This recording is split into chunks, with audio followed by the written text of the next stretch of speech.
guy who can conquer death. That's Joe Hughes. He plays for Nashville when he plays Minecraft. That's Joe Hughes. That's Joe Hughes. Bring on the creepers, bring on the flames. Here comes the legend, the bravest of brave. Fiercer than lions, more southern than you. He's conquered our hearts, and he'll conquer hell too. Joe Hughes.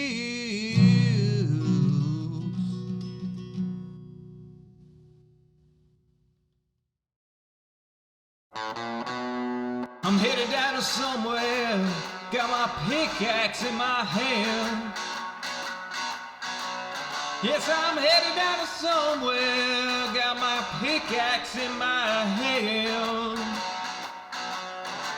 I'm headed down to somewhere, God knows where I am.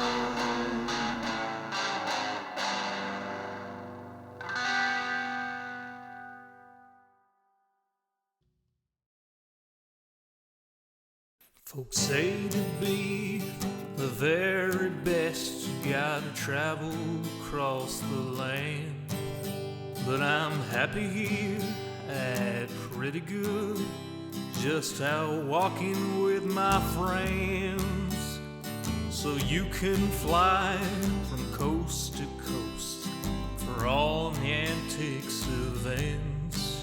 But my destiny's here in Tennessee, my Pokédex in hand. You run your laps chasing lickitung in Providence, and you arc your throws for Electabuzz in St. Louis. But when you're lost in Boston, Hey, Joe. seeking Pokestop. I just had to kill the audio to the stream. I had some music playing, and I didn't want them to be able to hear us talking. Alright, cool. Yeah, I wish we had a bit more time just to meet up beforehand. I ran into some problems with the server that I've been scrambling to fix. Okay. But it should, fingers crossed, be all good. Do you have any ideas on how this is going to work? I figure let's just wander around and talk about stuff. I think we could fill 2 hours. Like, Yeah, I don't think it's going to be difficult. But I have prepared a list of places to go to. So I have teleports to Corrales, Red Eyes, Kearshaw, Biffa, DMAC, etc., etc. And your base as well, and a whole bunch of others. So if ever we want to go somewhere we think of, I've got a lot of stuff bookmarked. that sounds wonderful. I actually did my April Fool's episode in Season 1 as an excuse to wander around and look at everything. So I've kind of got some ideas about what to say when we get to different places, but no real structure to it. Okay, yeah. I reckon And I'm realizing I had muted you, but not me, so I need to mute both of us so that the stream can't hear us setting up.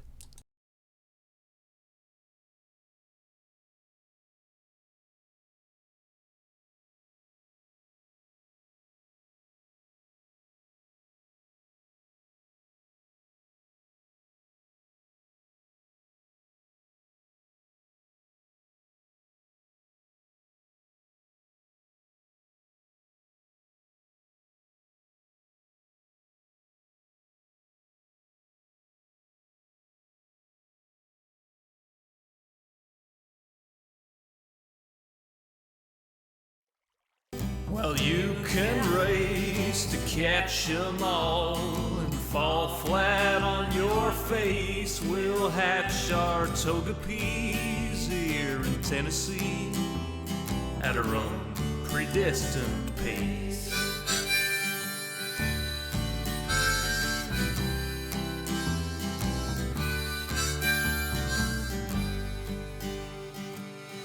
We don't need tanglers from Los Angeles. If you're there chasing Charizard, you're making your life way too hard. Clutching garlic, pounding pavement down Ventura Boulevard. We don't need Nidoqueens. I hate to rain on solo you, but parades need a willing crew. All those squirtles on St. Charles saw you wandering and withdrew. Well, you can race to catch 'em all and fall flat on your face. We'll hatch our Togepi's here in Tennessee at our own predestined pace.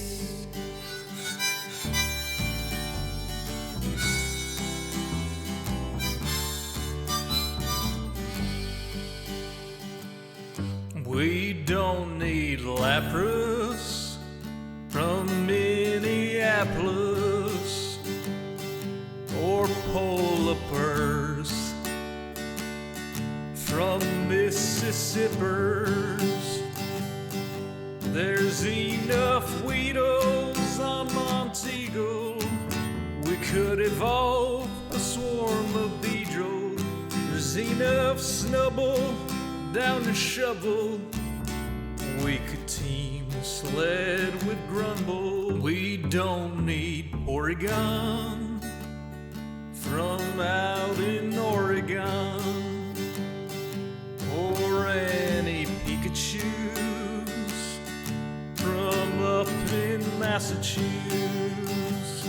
Sorry, Professor Oklahoma, we'll raid gyms in Tullahoma.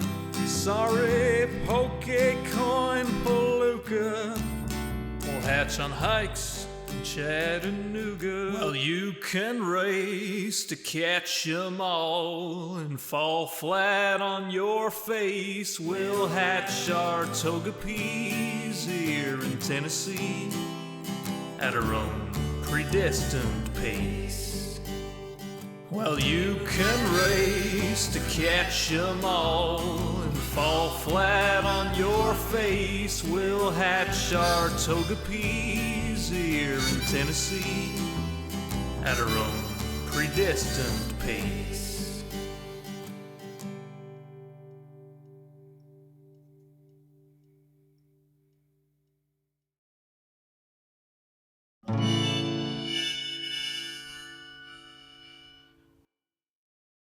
Power line to convey a certain brilliance, a telephone line to carry a voice, a metro line to bring us all downtown.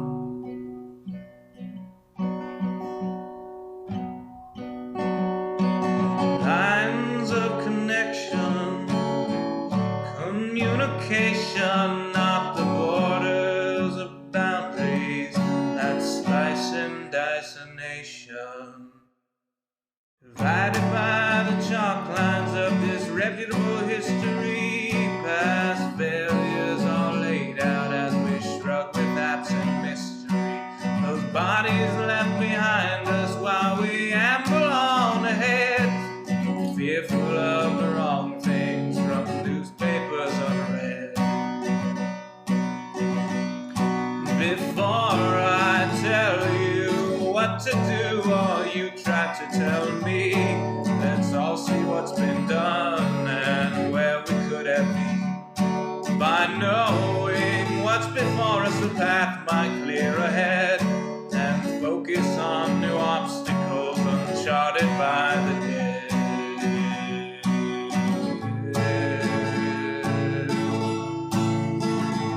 Power line from a gurgling turbine, a telephone line from a quiet room, a metro line from across the city. Maybe we'll all raise our glasses soon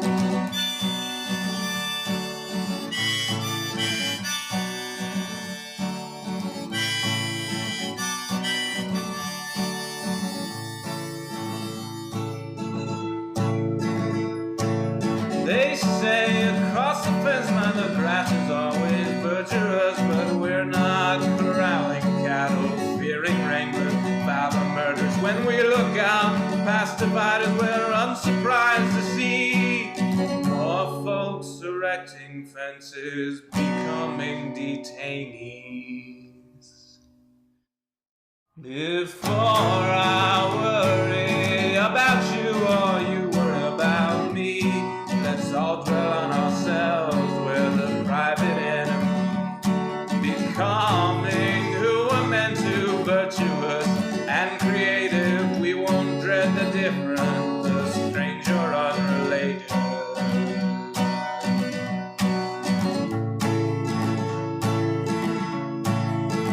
A power line to convey certain brilliance, a telephone line to carry a voice, a metro line to bring us home, to bring us home.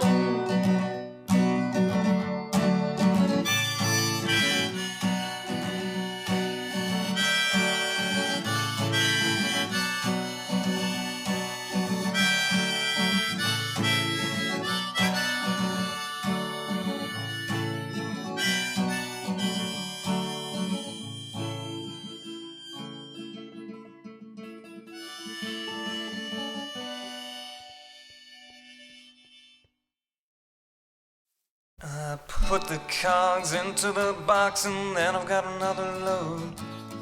After a while my arms will get tired and then this job will blow. But I could be working half the time, but I don't know where I'd go, 'cause I prefer putting cogs into the box. Now I've got another load. Only just a few more hours and then I'm free. And questioning if I really have a home. It makes me sick to think of it, 'cause I prefer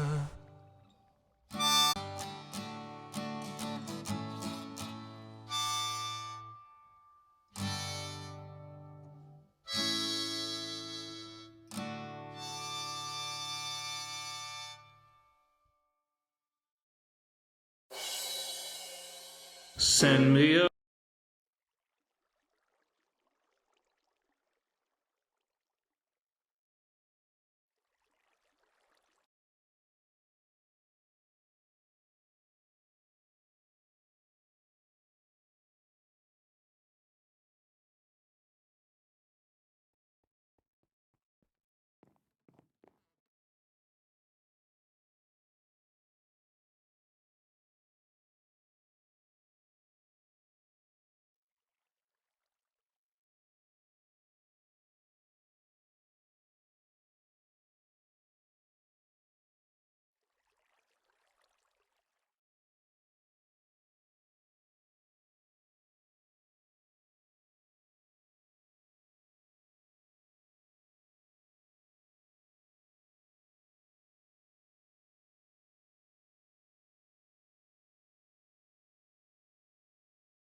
Test 1, 2, 3.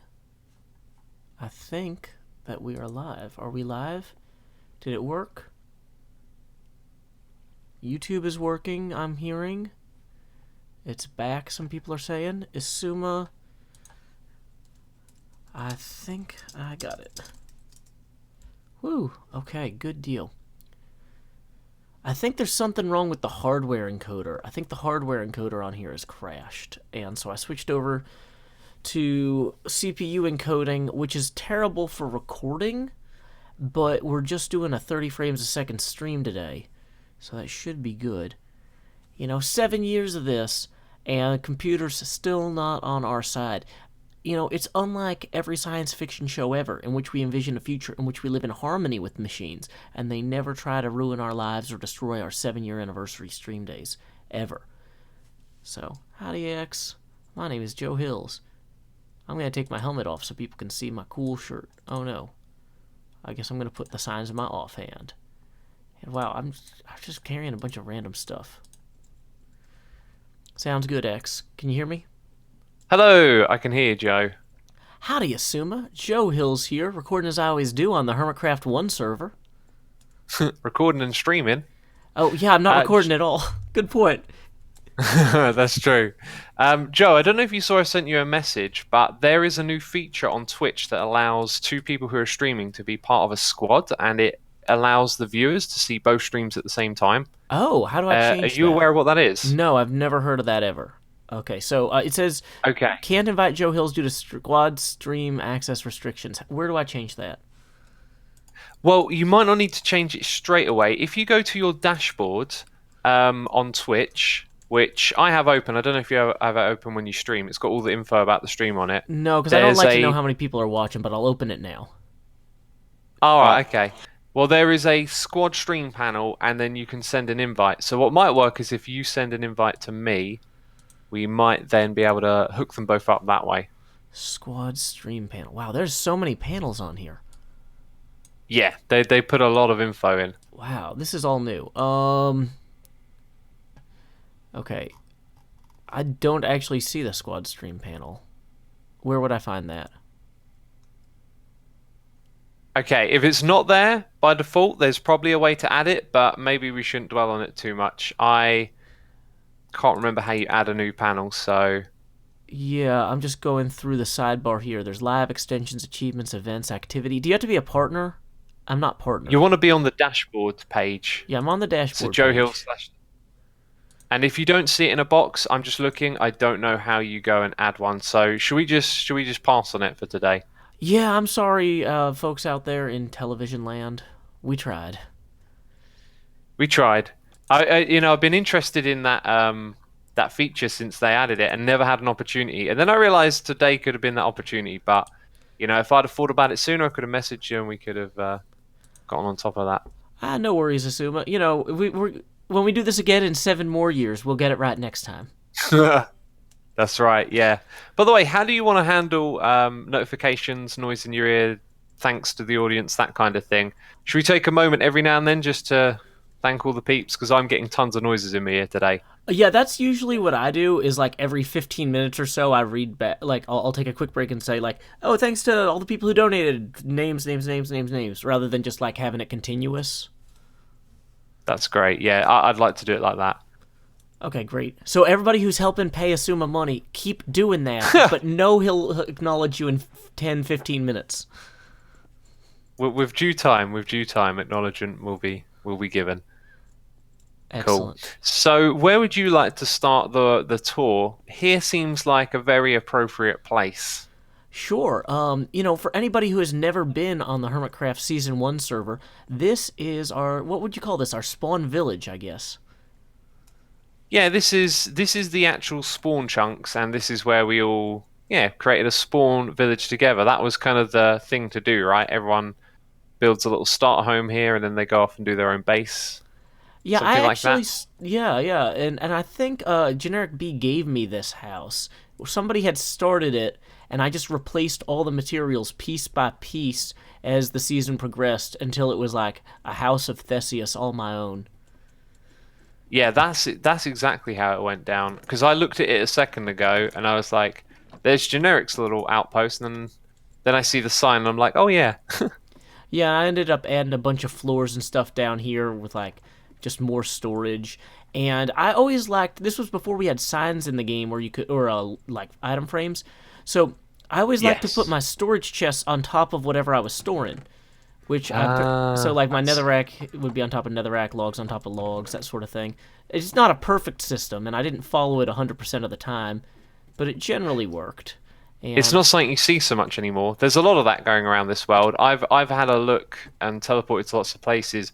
There wasn't item frames, I think, when we started the world, but later on I found some item frames. Well, there's at least I think one. the same goes with beacons as well. Like, there was no beacons when we started, but later on in the season, beacons, I found them, Yeah, you're completely right, because there's at least one item frame with a book here, which I don't even know which book that is. I'm curious now. Is it? Oh, it is text. Oh, wow, these books are corrupted, actually. Ah, yeah. So it's got a bunch of extra I'm not characters in surprised. there. Text, colon, open quotation, I need sand, new line, new line, new line, lots of sand, new line. I will give you anything for sand. Apparently, I am Spoon left that. Yeah, we got Spoon's house here, the sandstone one. We have King Daddy D-Mac's starter home. This one was Biffa's. Yeah, Biffa's adobe. I remember this. And then a tree out in the distance. Wasn't this made by Cube Hamster? It was either Hamster or Top Mass. Okay, if you were gonna say or Monkey Farm, I would have been like, Monkey It Farm definitely might be wasn't right. Top Mass. Monkey Farm might be right. Oh, Yeah. I've got a feeling it's Cube Hamster. I believe like everyone expected him to do some big redstone stuff, and so the first thing he decided to do was to go in the opposite direction and just build a tree over there in the distance. Yeah. This King Daddy D-Mac's house is also a reused building. Apparently was originally Hypno's, and I thought it Oh, was that sounds originally right. Generic B's. And Generic B had said, "Oh yeah, just when new people come in, just give them the little houses that I'd built in the Smon village." And so I was like, "Oh, here you Ah, go. Here's see. one of Generic B's houses." And Hypno's like, "What? Who's in my house?" I was like, "Oh no, oh no, sorry, Hypno." So this one right here is my house. I think when you go around these buildings, you can really see how primitive some of the building style was. Like, there's no attempt to create a sense of like rooms or furniture or anything like that. You know, that's a common theme I'm noticing. Well, because everything was so functional to some degree back then. Like we were just trying to like, can I have a place to plant my trees? And like here's where you're planting birch, to grow birch. I had a Yes, cactus yeah, farm in my basement because we still needed to grow our own cacti, that sort of thing. that's right. Yeah, very functional indeed. Corrales, though, when we see Corrales's base, that's when you see, a lot of people play like he used to play now. Oh yeah. Topmas too, actually. Topmas got a really great house design here. Furniture out the front, little staircase. Not a crazy amount of detail, but some. Now this is back when beds were only red. You'll notice there are no other colored beds in this entire server. That's right. That's right. I believe Topmas, he also had something going on underground. There's a lot of things I've noticed in this game where you kind of remember it like it's epic. Like, oh yeah, that thing we did over here and that. And then you go look at it and you're like, oh, it's a bunch of cobblestone. You know what I mean? But it's a bunch of great cobblestone. It's particularly well cobbled stone, Isuma. You got to give us credit Yes. for that. Now here's where cobblestone looks really fantastic. This is Corrales' house. Even this is a little bit dated just by the small block palette we used to have and how ugly the textures were back then as well. Mm-hmm. But this is, I don't know the proper way in. Well, it's such a humble shack that it doesn't need to announce its entrance. Brilliant. I found a way in though. But yeah, Corrales' style was like cutting edge back then. I guess there's not a lot of furniture in here. I think when we go to his base, we'll see some furniture and whatnot. Oh, I found the stairwell It's- up. But yeah, you're right. The rooms are mostly empty. Now, Yeah, you don't have much to talk about when you're in them now. Like, the game's come a long way, really. A really long way. I mean, this is 7 years old, this world, right? yeah. Well, we started on it 7 years ago. I mean, we ran this world for probably a year and a half, maybe 2 years. I probably should have looked that I up think before it we was. started. I think it was a year and a couple of months, and then the season 2 was the longest with a year, and I think it was like a year and a half, and then season 3, 4, and 5 I think were all consecutively longer than one another, something like that. I remember building this and thinking it was amazing. It was just an entrance to some mines, but now I look at it and I'm like, it's not that good. Well, There's going to be a lot of that going on today. This used to be amazing. It's not that good. I mean, I still appreciate it, but maybe I've got nostalgia glasses on because, like, this is when I started on this server, our daughter wasn't born yet. Like, my life was entirely Oh, different. wow. Like in massive ways, and I'm glad that my life has changed in significant ways. But your life can be good regardless of the stage of life you're in. So it just reminds me of a Yeah. different type of good life. Same here, really. Like 7 years ago, obviously a long time, but yeah, my life was very different back then. I was a different sort of person as well, but You know, Hermitcraft kind of, in a way, it kind of date. What would be the word? Chronological or something? It kind of dates growth. Like whenever I go and look at all the different seasons, it just vividly reminds you of parts of your life, right? Mm-hmm. Because we've been doing this for so long, and it's like it's also something that takes a lot of time to do playing on here in survival. Oh So yeah. this is Cube Hamster. I think it's a tree farm, but this is what people expected him to do, to come on here and build crazy redstone contraptions, and that's what he's done. I've just realised I've got no sound here. Here we go. So yeah, he came on and just built this platform out, and then built this big old tree farm contraption. I think there might have been a couple of other things going on here as well. Is this one of those old sand duplicators? It might be. You know what? I had forgotten this platform wasn't even here. He built this entire thing out into the water. Yeah. Yeah. Which at the time, like, this doesn't seem that big now, but It seemed huge then. Yeah. yeah, it's just like, wow, that's like 25 times bigger than my house's plot. You know, it's funny, we all had such tiny house plots back then, too. I think it represents the amount of time you could put into the game. Like, this was when we only just first had enchantments, and gathering resources and stuff was still kind of slow. You know, you didn't have. I don't think you had an ender chest yet, but you certainly didn't have shulker boxes. Yeah, we got And Ender so if you Chest by wanted the to- end of the season, but not at the beginning. Ah, okay. But if you wanted to build something, like you had to take trips. You had to like really organize all sorts of different things, like getting all the resources, then moving them around, and some other slow things as well, like travel. I believe I've lost you, by the way. I'm still out on the platform. Where are you?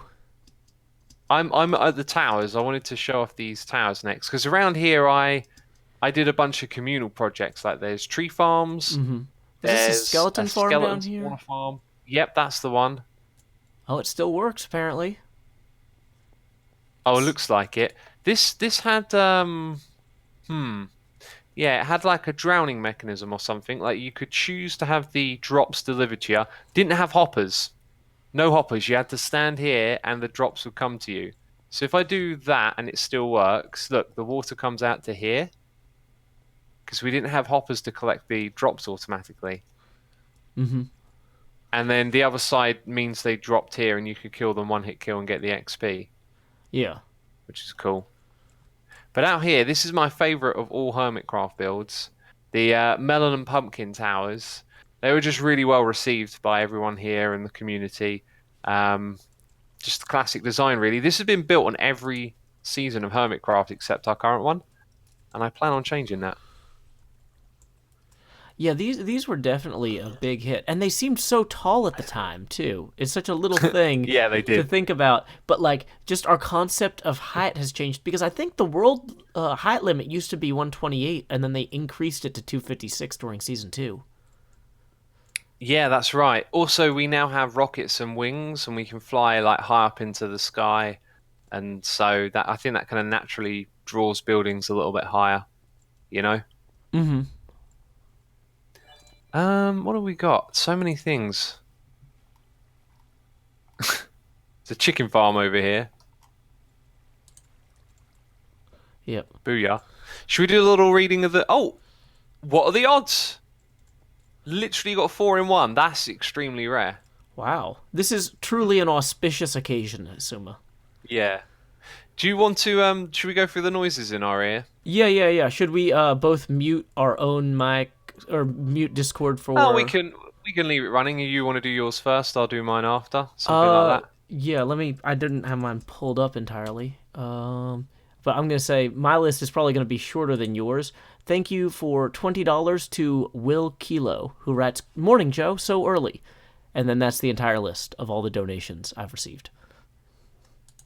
Okie doke. I got a few here. Let's have a look. Okay, so Katz has gifted a sub to Estelian. We have the Legand, subscribe Amazon Prime, Mr. Timbo for 3 months. We got Blind Nick Namer 5478 for 15 months. 50s Rock Chick, Riffraff gifting a sub to Ethan Swan. Birdie for 15 months. Esney 97 for 6. Josione 54, Big Papa House, Meow Light, for 12 months. That's a Goldie Face in chat. Iomia, GBV for 28 months. And we've got the Vixen 38 throwing some bits. And I Live Cats throwing some bits as well. Cat says, everything used to seem pretty because you used to be awful in Minecraft. So everything seemed better. Cats, jeez. Well, first of all, just thank you everyone so much for the massive support. Be sure to send some Joe's way as well. I mean, Joe, you're like a true, you're the closest thing to a true hermit there is. You know, like you were here in season 1, you were recruited very early on, and you've been with us along this like 7-year journey. Yep. Yep. I was the first recruit to the server after the launch, and thank you for saying that because immediately I got £2 from Kiana Henderson and $5 from Medieval Vixen. So clearly, the people care about your opinion about where their money should go. So thank you, Asuma. That's fantastic. Thank you, Medieval Vixen and Kiana Henderson. Thank them for doing that.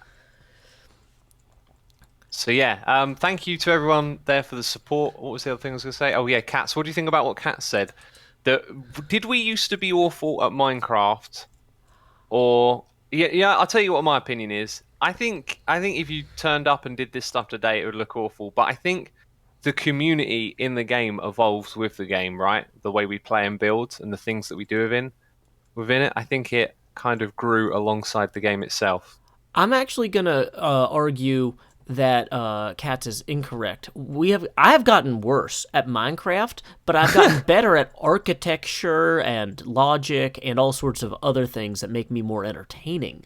Like, my videos have gotten better while my Minecraft skills have gotten worse because I don't know all the new updates. Like, I used to study every single change to the game obsessively during Season 1, and now that I've got a kid, it's like, oh, okay, I guess there's llamas now. Let's go find a llama. Okay, we pet it. Let's move on. Let's go build something I saw in a book about architecture. I don't know. I'm making it up as I go. Yeah, and now you've got an audience of people as well that make it feel worse because they know the game inside out, and then they're going to call you out if you do something wrong. But back when we were doing this, everything was like fresh and new, and rarely did you get called out on anything you did. It was all sort of interesting. Everyone was exploring the game together. Mm-hmm. I will say this style right here on Host, this is really fantastic architecture and building. I think the block palette and whatnot looks terrific, and it's very humble. Yeah, I love. I remember Sandstone. I think might have been new during Season 1, or at least not the fancy creeper face Sandstone. I don't think was in the game initially until they added desert temples. Yeah, that was this definitely the creeper face came later. I've got a feeling Sandstone may or may not have been there like early on. I don't know if they did that. I know that sand was there early on. I think there was normal sandstone, but we didn't have the polished sandstone or whatever, and we definitely didn't have the quartz. Unhost was one of the last people to join, I think, in Season 1, and so his house really showcases the like later blocks. It does, yeah, definitely, and you can see how it's like going in a better direction for the game. There's also a couple of wall blocks over the end there. I'll point out. I believe over here on the left is a build that you did, right? This roof. Oh, seems yeah. very Joe Hills. It was. I don't even remember. Was this some sort of weird courthouse, or I feel like I was trying to do something different here. This, I'm sure, was a courthouse. I remember as soon as I saw it, I was just thinking courthouse. Well, we've got the compass at the judge's stand to point the direction toward truth. Of course. Ah, that's great. And the direction is towards that other building. Yeah, that way. Unhost nailed it. Oh, brilliant. This is kind of like the end of the spawn area. Yeah, well, Aurelian's house was actually... Do you remember? Aurelian's house was kind of down that way. Oh, yeah. It's over there. It's like a miniature swamp, isn't it? Yeah, and she seems like she's doing great these days. She's working for Twitch, and it's so cool to see people who moved on from Hermitcraft and are doing really cool things with their lives. Yeah, absolutely. It's funny you mention that. Just yesterday, I was looking up Pungence's channel, and I found out that he's co-authored a book that it seems his audience really, really enjoy. Which is fantastic. Yeah, I remember this. This right here is from me. I'm pretty sure. As soon as I saw this, build off. Oh yeah, Corrales and BOO are having a build off. That never actually happened.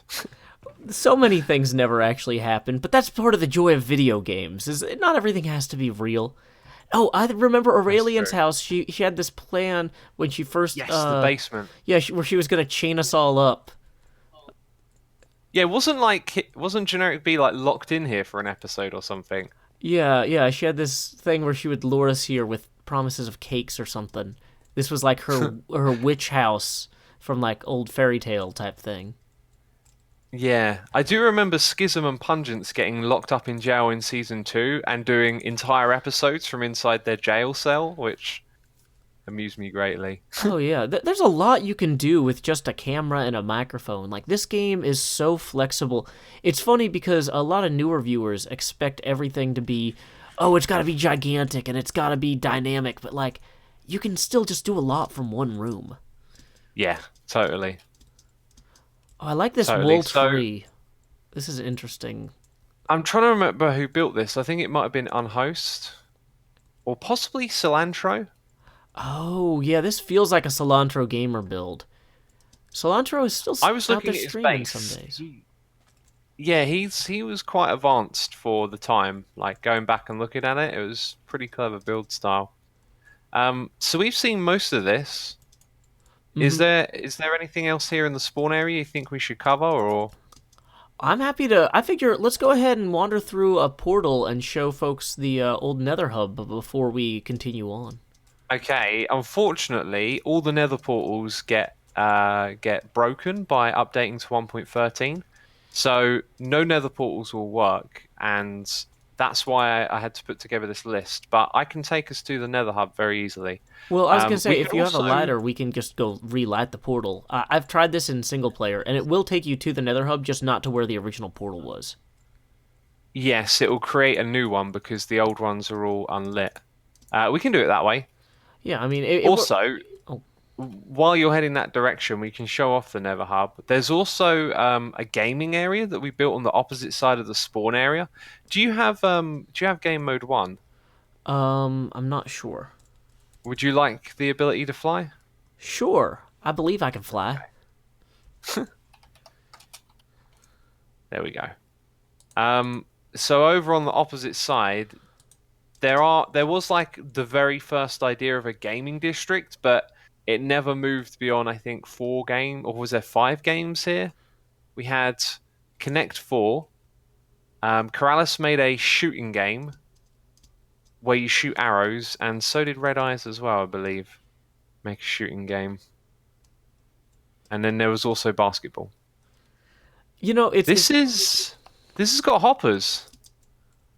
I didn't think we had hoppers in this season. Huh. Oh, you know what? They did have hoppers. I remember when they first added them, they had a different recipe, but we must have got them right toward the end. That's fascinating. I really thought we played this season without. Yeah, like you said, it was probably right at the end that we got it. Superb.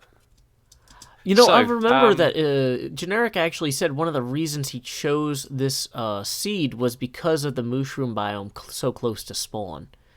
Like, it's funny we didn't they build our would've been spawn kind of houses new there. and exciting, Yeah. I guess.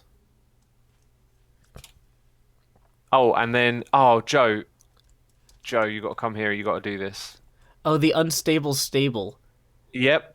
Hang on, I'm gonna go in the Oh, I hope this doesn't update it. No. Okay, No. I'm in the unstable stable. Do you want to do the honors? Yeah, I'm trying to remember. There was one. This was designed so you could destroy. Oh no, there wasn't just one block you could destroy to knock the whole thing down. You'd have to knock down all 4 of these. But yeah, Oh, I flew out.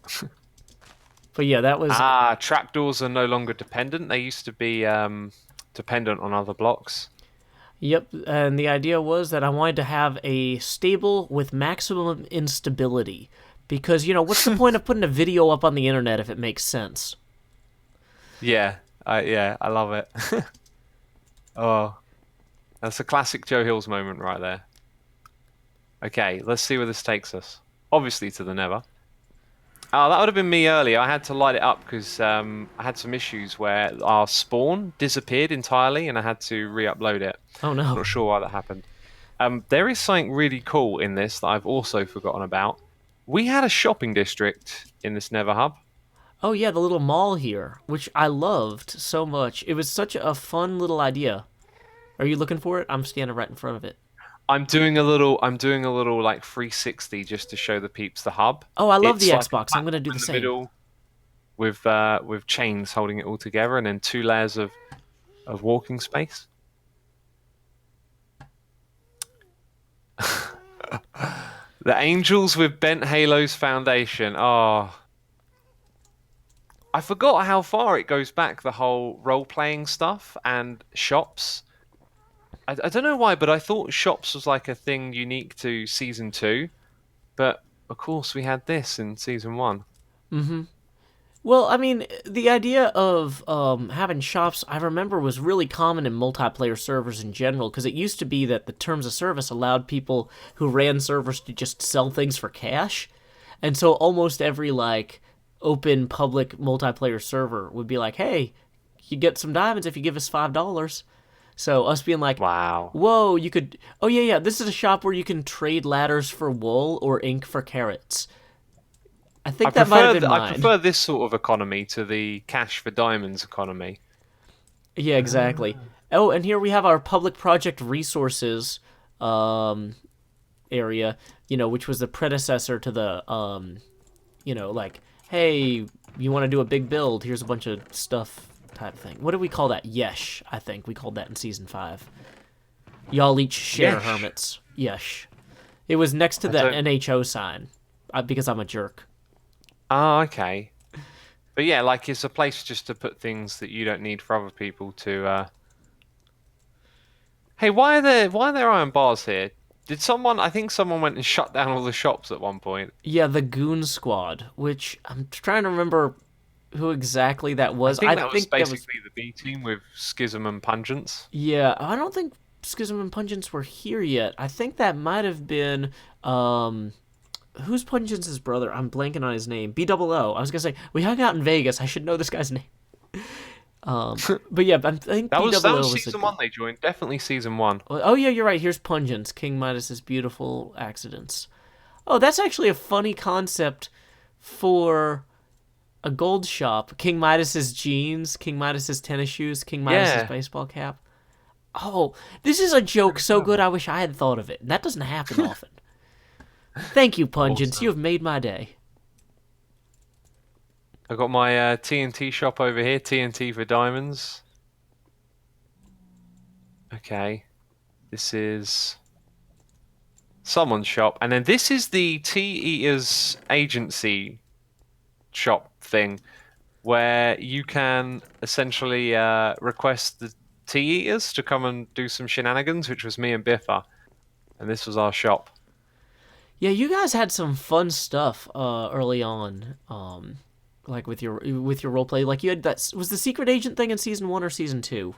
Like you had like a James Bond That was type thing. season 1. I think it might have carried over to season 2 a little bit, but season 1 was where it all went down, where we broke into Generic's. Well, you broke into Generic's base first and filmed it to watch him going in there. Then we went over there and did some shenanigans, and we had all sorts of adventures.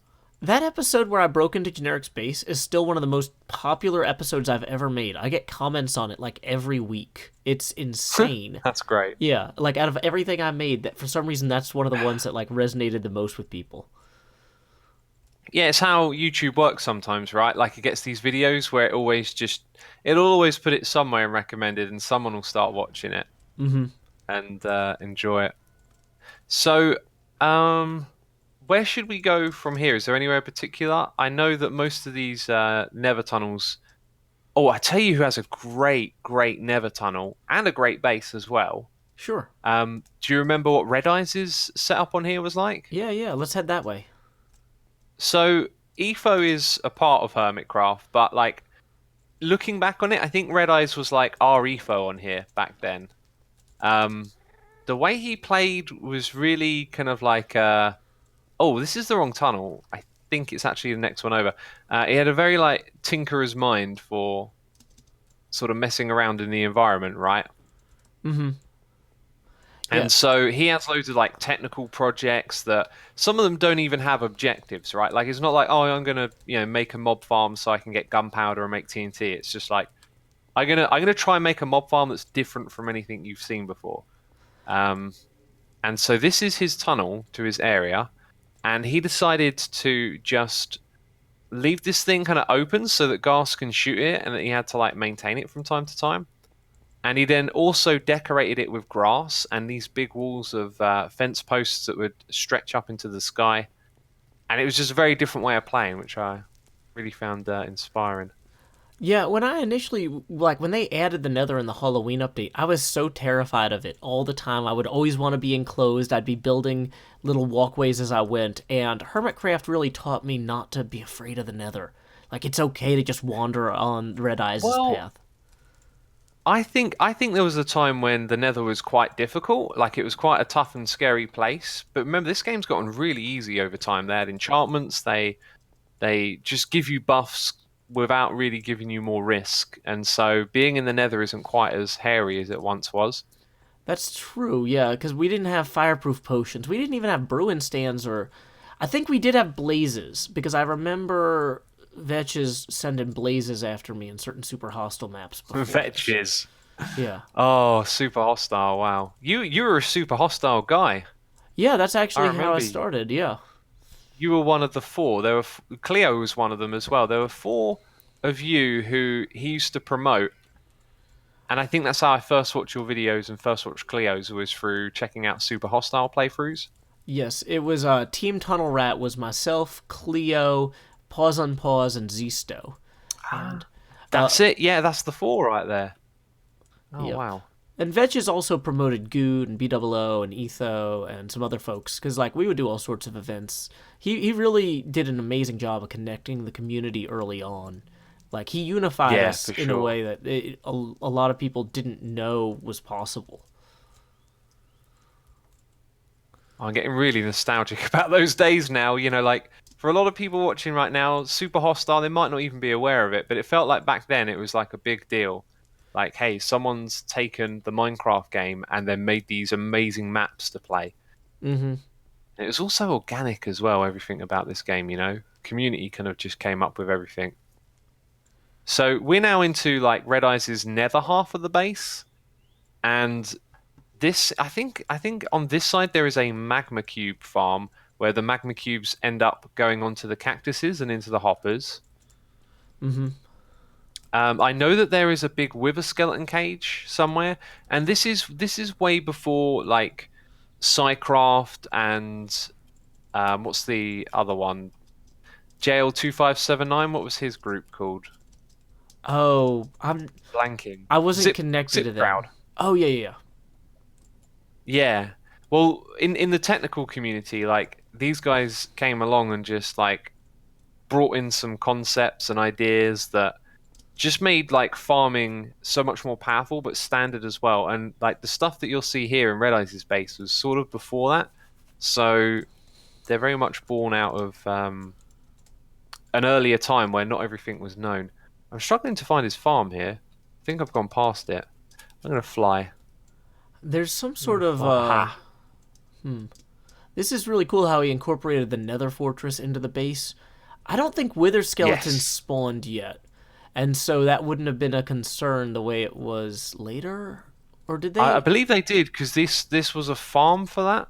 Oh, really? Like Okay. when they updated the Nether like that and put fortresses in, I think skeletons were there from the get go. Gotcha. That must be why he came so far out to get to new chunks. Then.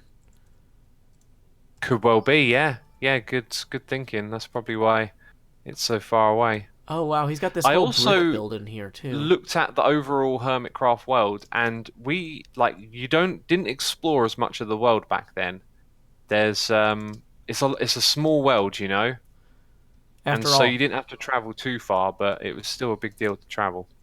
well, I remember Hypno's base on Hermitcraft. He actually on season 1 he made a second base because he felt like people were getting too close to his original base, which was me and Cilantro Gamer. Sorry, sorry, Hypno. While we're on it, before we go look at Red Eyes' base, I can teleport us there quickly to Hypno's really ridiculously far away base. Yeah, let's do this Mythbuster style where we say, hey guys, we're going to look at Red Eyes' amazing base, but first, let's go to Hypno. I love it. Yes. Let's do it. We're like a real TV show. Oh, that gave us an achievement. Oh, for a second there, I thought the world might have reset. This is his base. I have a very vivid memory of one of his thumbnails. I think it was when we did April Fools, and he decided to change all of the grass to emerald blocks. Oh, wow. And he did it all in creative mode, and it really annoyed his audience. But I always remember this build with the emerald blocks. It's like just one of those things that sticks in your mind, you know? Yeah, it's funny. I love how builds look in the middle of jungles, and we don't really do that much on Hermitcraft anymore. That's something, because I had a jungle build in Season 1, because jungles were also pretty new at the time. And maybe for Season 7, whenever we get to that, not to tease that too much, in a long time when we do Season 7, maybe I'll do a jungle. Sorry, Suma. You're not supposed to talk about Season 7, okay? Oh, yeah, I know. It's not starting after the 7-year anniversary weekend stream. It's not starting 1.14. Don't give anything away. Oh, man, if we had thought to start Season 7 on the 7th anniversary, that would have made us look like geniuses. But we didn't. Sorry, guys. We didn't. We didn't. That's it. Can't watch Hermitcraft anymore. We failed. We failed to launch the 7th season on the 7th year. Although, wasn't Season 5 launched... It couldn't have been on the 5th. What if this is actually like the 8-year anniversary and I've like got on a year off in my calculations? Hold on. So wait. Because I started playing Minecraft. I did my first Super Hostile map on like June 11th of 2011. So if I started playing Hermitcraft 1 year later, that would have been 2012, which is 7 years before 2019. I think we're right. I think we did our basic arithmetic correctly. We're correct. It's April 2012. It is right. But I think it's one of those things where Oh, do you know what? I can't be bothered to do math now. Yeah, it's funny because it's like I've spent like almost a quarter of my life on Hermitcraft, which is insane. Yeah. Wow, that's an interesting thought. Like thinking of it as a percentage. That's alarming. Yeah, it's terrifying. In terms of Hypno's base, there's some stuff underground. Do you know how to pop into spectator mode? Oh, no, but I'm let's see. What is that? You press F3 and then N and it will swap you. In fact, I'll cool. also then quickly TP Joe to Asuma. And this is just below the Ziggurat, is it called? That we saw up above. Yeah, Ziggurat's the correct nomenclature. And then he's got a mine shaft all the way down to the bottom that's decorated the same. It's a very nice build palette, considering how ugly some of the builds we've seen were. And like Hypno isn't considered a builder. He picked some pretty blocks to put together and made a... This is a very nice aesthetic. Like, I'm now thinking I would like to build like this, just using the leaves as walls. Looks seriously good. Yeah, using the leaves to obscure the accent color, but allowing it to poke through and parallax as you walk past is a really cool effect. And I wish I had thought of that. But the thing is, like, I can always steal the idea 7 years later as long as I credit him. Yeah, just steal it 7 years later. Brilliant. So before we hop over to Red Eyes, should we do some noises in the ear? Oh, yeah, sure. I have a lot more people to thank, thanks to your earlier announcement, Asuma. If I can get YouTube or Gmail to show them all. Thank you for the donation from Badger, DTG Josh, John Swope, Sarah M, Abigail, Gail Aviv, I love cat. Oh, whoops. I hate it when people say, don't say my real name, but their real name is at the top. Thank you, Karis Sophia. And on the YouTube live chat, where is that list? Thank you to Quaqueg1, who is Mekev24, 50s Rock Chick, and JT November BE10. Thank you, one and all. And Asuma, it's to you. Awesome. You're not using a program to consolidate all of the information you need to see, right? No, I never do that because I work with computers all day at work and I know how unreliable they are. And so all I want to do when I come home is play Minecraft. And so I'm just like, whatever. Normally I get like very few donations, so it doesn't really matter because my streams are a lot smaller than yours. But anyway, continue. I can understand that, yeah. Okay, so I'm trying to figure out where we left off. Okay, I think I got it. All right, so Little Joe, 27 for 12 months. Or sorry, 13 months. Queg, 1 for 6. Mod Engineer for 5 months. Badger Spanner with cheers and bits. Sending love towards the moderators for helping out in chat. I will extend the same thanks to them as well for being here today. On a day where, you and I are talking to each other, Joe, so chat are just talking amongst themselves. I have been looking over and reading. So I appreciate you mods for doing that. Thank you, Badger. We got Zapdos26 for 41 months. We got Mixinu for free. Joke to Win for 15. Super Cookie 7887 for free. Then we got Rendog TV dropping in some cheers and bits, saying, as a hermit who only joined in Season 4, just wanted to say how awesome it is seeing the history of this amazing server that literally changed my life. Thank you for this, lads. Ren, thank you for the cheers and bits, man, and we're more than glad to have you as a part of the Hermitcraft community. Of course, doesn't need to be said, but feel like making that known. And I think you're gonna have a lot of fun watching the season tours for 2 and 3. I think, just to be fair, I think 2 is probably the most interesting, and I am unfortunately gonna miss all of 2 and 3's tour.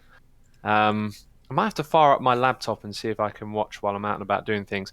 Anyway, not to waffle. Riffraff has gifted a sub to Ren. Thank you for doing that, Riffraff. Katz is here with a couple of bits saying, hey, remember when X used to be smart and did redstone? That was a long time ago. What a trolly message that is. Jeez. And Katz says, I'm really sad. You're still smart. Sorry, go on. You're still smart. Don't worry. Thank you, Joe. Thank you for saying that. I'm really sad we're watching the season 1 and you have a normal voice. Hashtag bring back boring X. Well, my voice will be a little bit calmer than usual because of the nature of the stream. So in a way, it's a little bit more like how I used to talk. Joe, you might remember how I used to talk. It was very kind of slow and unanimated. What I realized going back and watching old videos is that I used to talk slower too. But what I realized is that I would get annoyed at how slow I talked when I was editing. And so every day I would start recording and I'd be like, I'm going to talk faster than I did yesterday because I hated how long it took to edit that video. And so now I talk way faster after 8 years of cumulative slight increases in speech speed. Yeah, if you go back and watch any old creator, there's always like some progression from either being slower or just being less animated to like where they are now. It's like something we all learn. We all, like, because you have to listen to your own voice back over and over again, you learn to take it where you want to take it. Mm-hmm. But let's jump to Red Eyes' base now. Thank you everyone for the support. Appreciate it ever so much. Yes, thank you one and all. And this is Red Eyes' base. I've teleported us in front of his weird mob farms where he made an open one in the side of the mountain, and it was a flushing design, and you used to just stand in front of it and you'd watch all of the mobs fall down, which was kind of different, Oh, this is really cool. I really one of the things I really miss about old Minecraft was the water-based item movement. Like the piston, or not pistons, the hoppers and whatever. Yeah, they're fine, but like there's just something pleasing about watching the items flow on the water that we lose.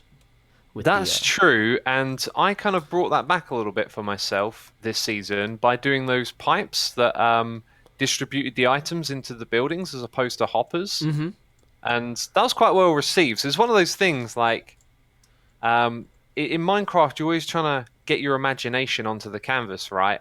And sometimes you're drawn into looking at things like it needs to be a solution rather than a creative expression. Because we all like seeing things like aqueducts, right, in a world. I mean, they look cool. Yeah. But it's just too easy just to throw down hoppers or to do some easier, like, redstone solution, than doing things the interesting way. And I think Red Eyes actually exemplifies doing things the interesting way. Oh yeah, this is an insane build, and once again, this is a beautiful jungle build because we were just so enamored with the jungles at this point because they were so exciting and new. That this was the first time we had tall trees that were 2x2. They didn't add the other that's true. trees late until later. They are a very gorgeous biome. They look really good. They're probably one of, if you were going to make a list of the best biomes, you'd probably have jungle on there Oh yeah. in terms of looks. And I like the way Red Eyes has just come in here and all his little projects are, oh yeah, this one carved out of the landscape. It's all very organic and free flowing. Oh, there's just so much stuff everywhere. I don't know what it is. Oh wow. How's he done that? Ah, old school item filter. Oh, and I So love this yeah, little greenhouse down here where he's got all the glass like over the trees. You don't need. There's no reason you need to have a roof on a building like this, but it's great. ah. Wait, I'm not where you are, You but are I where I found. am. I'm talking Oh, about okay. literally the same building you're looking at. Like the Okay, the way you described it a second ago, I thought you meant you put glass on top of the natural trees. no, there's glass on the roof is what I'm saying. Like you could just build a tree farm and have it open to the air, but he said, "No, I'm going to collect a bunch of bricks." Which bricks were also so Yeah. expensive back then cuz clay used to be the Oh, before they were. swamps. This must have been one of the most expensive builds like in the game basically.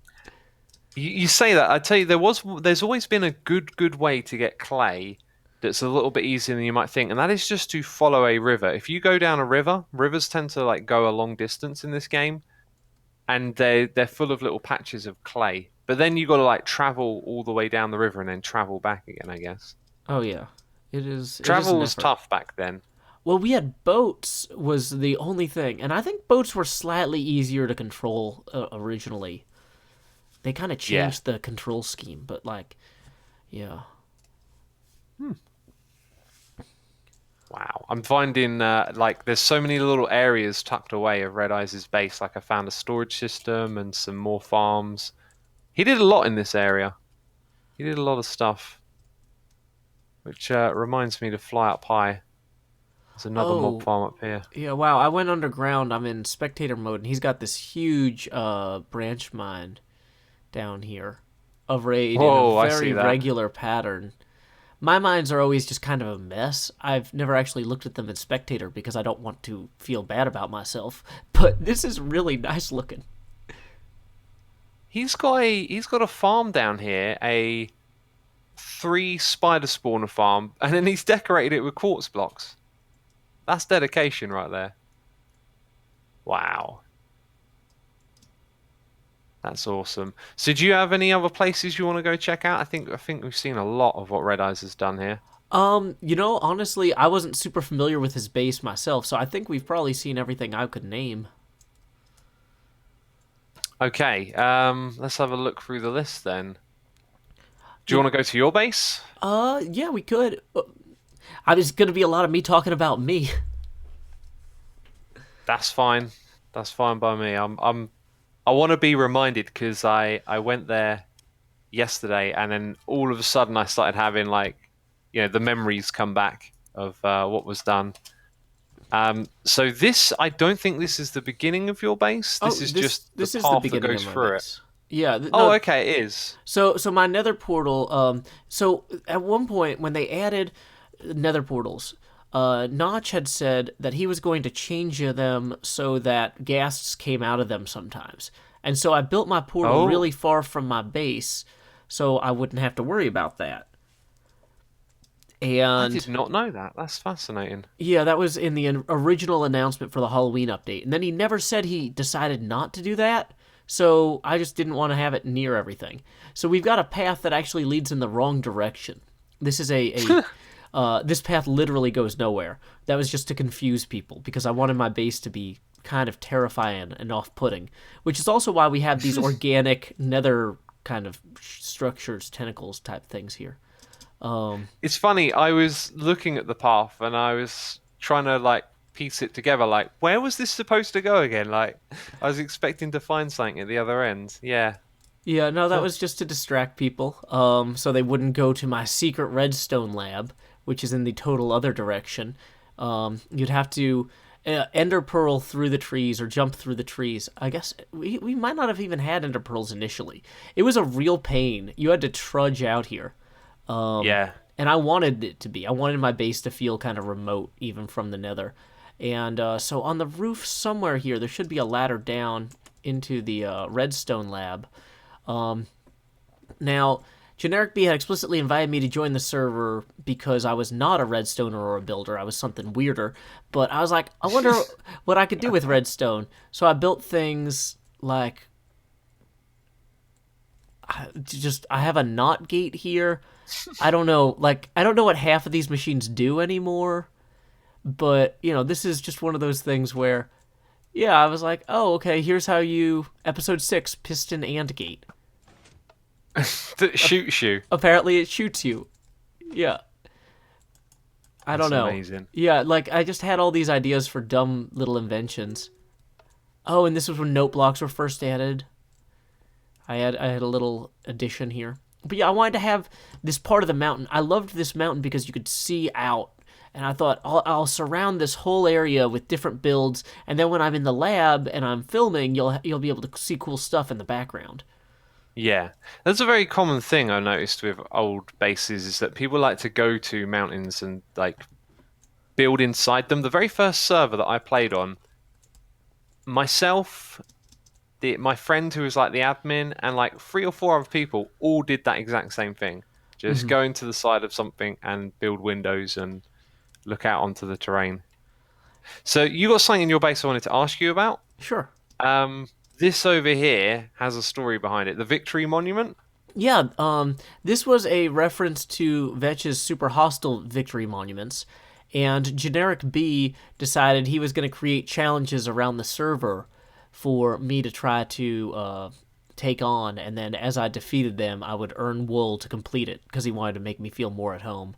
And, yeah, it was kind of a nice little fun thing. I loved it. It was great. Yeah, so I got to break into his base, and over here, when we announced that my wife and I were going to have a baby, Generic B built me a practice crib for Joe Hills III, who we actually ended up naming Corinne. But that's fine. Corinne's a better name. Let's see. Over here, this structure in the middle of the bay was my first home on the server, and it's a real basic kind of... I got food on the back porch here. I've got a bed that would be hard for monsters to spawn nearby, because they had added you couldn't sleep if there were monsters nearby, or whatever. I've got here's extra armor in case I die type of stuff, Yeah. Just that real basic things. And then, over here I've got a little, I had, for a while, I decided to do a 4 o'clock, 2-minute episode every day, and I called it Transatlantic Tea Time, and I would try to build something British. And so, I remember it, yes. I remember it fondly. So you might recognize this building here. Maybe. It's supposed to be Big Ben, right? Yeah, as well as the structure adjacent. And so... Yes. And then up here we have a security camera, a CCTV camera for another Transatlantic Tea Time episode because they were very popular in London at the time. Yes, yeah, I know. And then this is when they had the iPhone came out. I built this. Ah. I don't know why. I did look at it and wonder what's that. Yeah, it's an iPhone. Now it makes so much more sense. It's like the screen and yeah. And this boat over here, it's got a birthday cake on it. Was this a prank or was this something that you built? This was something I built. It has not only a cake but also a giant knife blade for cutting the cake. And this was a monument to thank the donors who contributed to me buying a computer. I think I have the specs on here. An i3770K processor, GTX 660 Ti, which was also pretty good. I wrote down. I think that processor was the same one as my computer that I've recently just replaced. Yeah. So it lasted over 7 years. Yeah, that computer lasted me a long time. It died about a year and 3 months ago. It died right when that big heartbleed is that Oh, I remember it. The uh security exploit. yeah, and so I was just like, well, I don't want to buy a new computer until they fix that in the silicon. And so instead, I bought like a $600 used machine that I've Yeah. been recording on ever since. But one day, Intel's going to get their processor fab together, and I'll replace my $600 I used forgot about machine. that when I brought mine. I completely forgot that there was that built-in security flaw. The thing is, though, they have a workaround for it, like with Windows operating system or whatever you're using on top of it, but it means it performs slightly under, like its full potential. Exactly. And so So I kind of said, I think like, it's if the I'm same. going to have a machine that performs under its full potential, I'll buy it used, you know? Yeah. Oh, I don't think it's by that much though. Probably like, I don't know actually. It might be 1%, it might be 10, who knows? Someone knows. Yeah, I don't know. But Is there anything else in this area that we need to see? I was gonna say my sheep farm, which is over these hills here. If you see me? I think I'm visible. I'm I flying am up. flying around in spectator mode. Yeah. Oh yes, I actually made a mental note to go over the hill here. Yeah, so there Go are over the Joe Hill. swamps, but I don't think they had clay in the swamps early on, maybe, or I remember this. I remember the multicolored sheep, and I feel like there's something more to it. What was the story behind these multicolored I sheep? made these sheep to build the rainbow over Biffa's base as a Oh covenant that we would yes. never cover it with water again. That rainbow is, I think, one of my favorite moments from this season. Do you want to go to Biffa's base now? Let's we can show that to I everybody. have I have the teleport for it. First of all, I see some redstone going on over here. So you Oh built yeah. this as well, right? Yeah, this was a floodable wheat farm that whoops, and I'm placing a sign instead of opening the door. Good job, Joe Hills. Yeah, this is a floodable wheat farm. The idea was that like it would take me forever to shear all these sheep, and so I would just keep these chunks loaded while I was shearing them, and then be able to harvest Ah, the grain yes. at the end as well. And this is a water-based design where it would we had one set of pistons. It looks like. Where's the switch for that? I feel like It looks like you might have still been building it upwards. it should run. Let me see if I can find the switch. It might be down inside here in this. Um, Oh, you got it. Oh, something happened. okay, I flooded the lower tier, but it doesn't look like the I signal found went the all the way redstone up. for the. Oh wow! Yeah, I mean, the redstone sort of goes in and out of the building. Yeah, the redstone used to go all the way up, and for some reason it's not doing that now. Um, Oh, they change things, don't they? So yeah, it's but quite likely. Oh, and it looks like it's broken some stuff down the bottom here. these things happen. Yeah, Right. that's fine. I mean, we're not gonna. If anybody's gonna vandalize my base, it's me. But yeah. Ah, there we go. I've just shown it in action. Excellent. Very cool. All right. So, anything else here before we travel to Biffa's area? Well, I guess I did have an underground cave. Sorry, like it's funny because like I didn't plan on spending a bunch of time here in particular because I wanted to show everybody stuff. But now that you mention it, there was an underground cave. I had built an ender pearl jumping thing to get out of it, and where was the entrance to that? I feel like it was somewhere right around here. Probably this giant pit. Oh, yeah, because of course if I'm going to build an ender pearl elevator, I'm going to have it go to the top of a hill, not to sea level, because I'm an idiot. But Ha. yeah, this was my expanded redstone lab down here. And I remember I built a bat pole where, like in the old 60s Batman, it would have dispensers that would put armor on you as you went down the pole. Oh, that sounds interesting. And I, of course, cannot find it now, but I thought it was a cool idea. I would really think it should be over by this pole because this looks like, yeah, here it is. Okay, yeah, so then you fall down here, and then it puts armor on you, which I don't know how to see because I'm in creative mode, but yeah. It might have been out of stock, I Yeah. think. But core concept. out. It would just... That used to be a thing way back when. You used to have.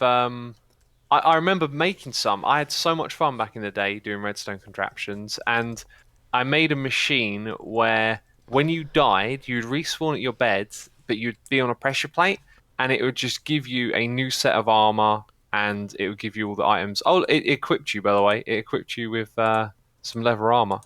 Yeah, because it's supposed to be an actual Batman outfit from the 60s. In the 60s, Batman had blue hat and or blue cowl and blue boots and then gray suit. So this is actually a Batman outfit. That's awesome. Adam West. Indeed. That was the guy, right? Yep. Okay, so before we shoot over to Biffers, should we do some noises in here? Yes, sure. Let's see. I have thank you to Scott for the donation, as well as to Ginger the Lily. Thank you guys both very much. And to you, Asuma. Awesome. Let's see. We have Alf Lington subscribing. I've got cheers and bits from Voyeurist and Vecrom Sadistrict and also McKev24. So thank you to all three of you for those bits. We have Lazy Zombro and Cow910 subscribing as well. So thank you to all of you. I appreciate it ever so much. Also, my chat is requesting an eye break because we're on the hour point of the stream. Do you know what the eye break is? Oh, is that where you take an iPhone and you see how high in the air you can throw it without breaking it? Oh, that game. No, it's not that game. It's the other sort of eye break where I encourage my viewers to stop watching. Can you believe that? Oh, very smart. I tell them to look away, and then I scold them for looking at their phone or checking their email. Oh, I've got a gimmick too. When I have a small victory, I ring this bell.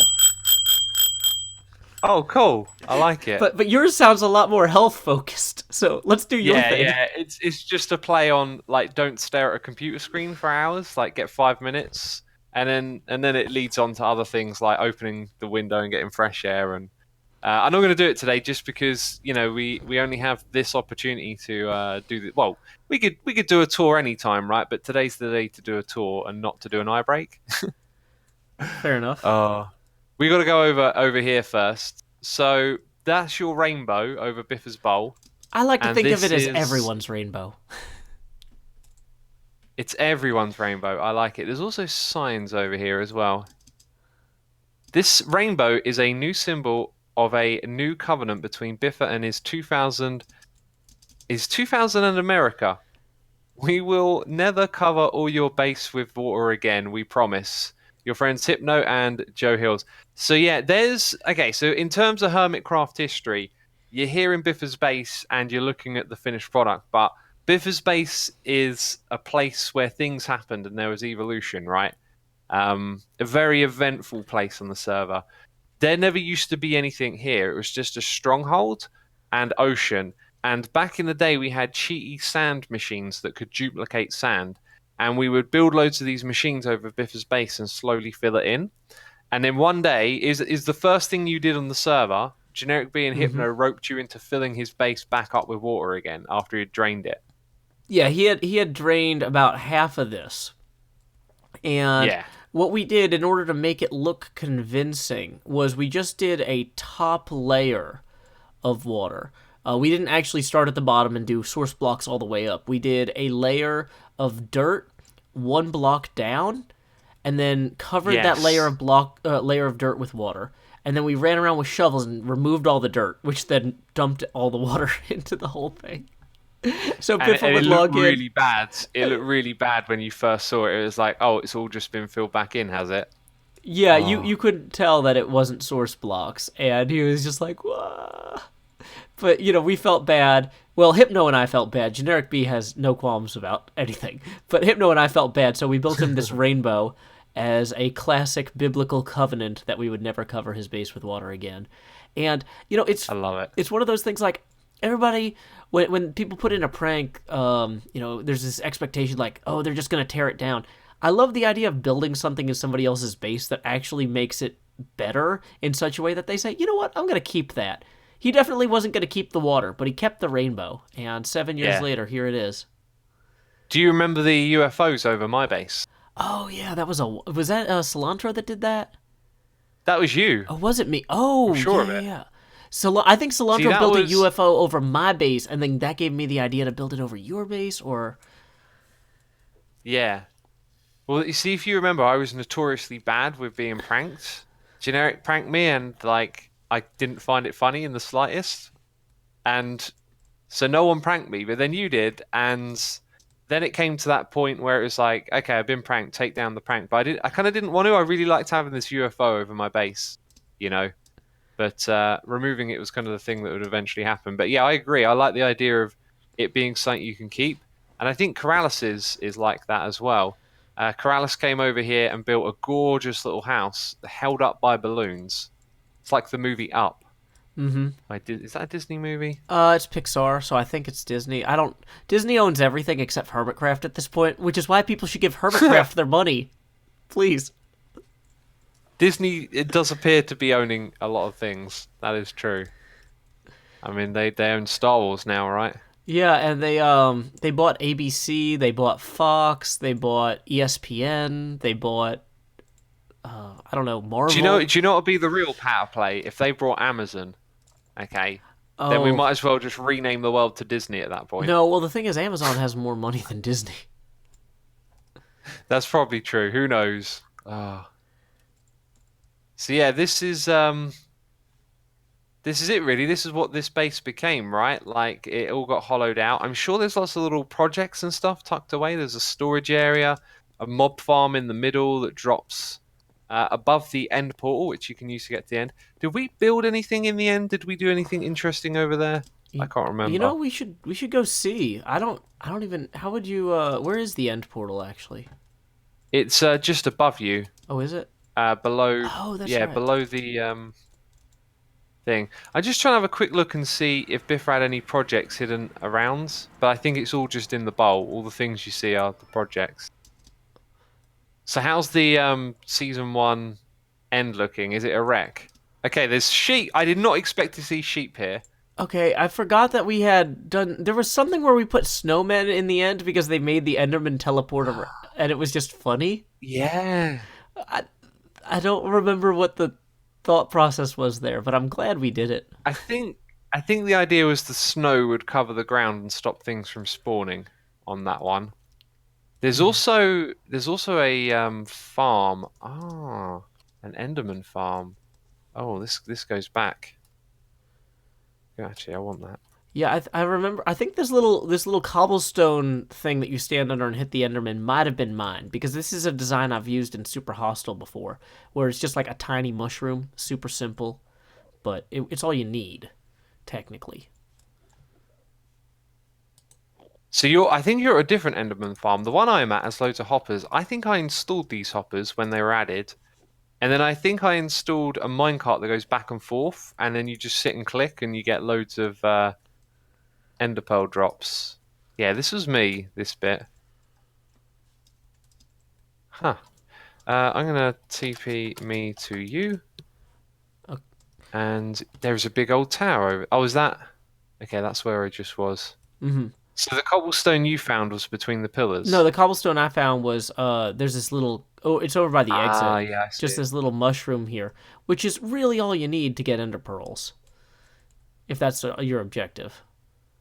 Yeah. Also, just looking around here, like the obsidian pillars are not in a circle. I sort of forgot that they were kind of random and. Oh yeah. Huh. Well, and I think this was before you could respawn the dragon multiple times as well. Oh yeah, it definitely was. Yeah, you could do it once. That's why it always used to be a group event. Really, it used to be a big deal to do it as a group because you would do it the once. I think. Mm-hmm. Okay, so if we go back through this, are we going to end up wherever our beds are set? Yeah, I wonder and where like my mine spawn is is. just. Mine is 20,000 blocks away from spawn, 25,000 even, and I know what this is. So towards the end of the season, when I was like not really playing on here that much, I think there's like a period of 2 months where I sort of did like one episode a week, Anyway, me and Biffa like went on this epic journey to get horses, and I think I've just respawned at a bed that's like gazillions of blocks out where we were searching for horses. Yeah, that is one thing I loved about like early Minecraft days was the random terrain generation. It was just as good as it is now, but like we had more of a sense of awe about it. Like Oh yeah, I miss definitely. this about us, not about the game. I miss that we were so young and excitable, and I want to try to channel that excitement in my life wherever I can. You know? I totally know what you mean. It's kind of what happens though when you get old is some of the things that you love you get used to and they just don't feel as fresh anymore. But I still get excited with a Minecraft update. You know, it really reinvigorates the interest having all these new things to tinker around with. Well, and that's one of the reasons that I've been avoiding reading about the snapshot much, because when we do add it to the server, I want to just be able to wander around. Like somebody mentioned that we have pandas now or something. Like Yeah. I would have been surprised that there were pandas. That would have been I would have been like, why is there a weird dog here? Oh wait, this is a panda. No one tell Cleo or Good Times with Scar. Do you want to hear my panda joke? Sure. They're pandering to the Chinese audience. Ah. They actually added the panda because of all the new Chinese players, which is fine by me. I think having pandas in the game is awesome, but Well, opportunity for a little joke. well, I hope That's we a get. Joe Hills joke right there, I think. It's more. If it was a Joe Hills joke, it would be a Joe Hills pun. But maybe if we get enough Peruvian Pun, that's the players, one. they'll add like guinea pigs or something. That's it. We should just start petitioning that for all the different groups of players, they get something added. Ah.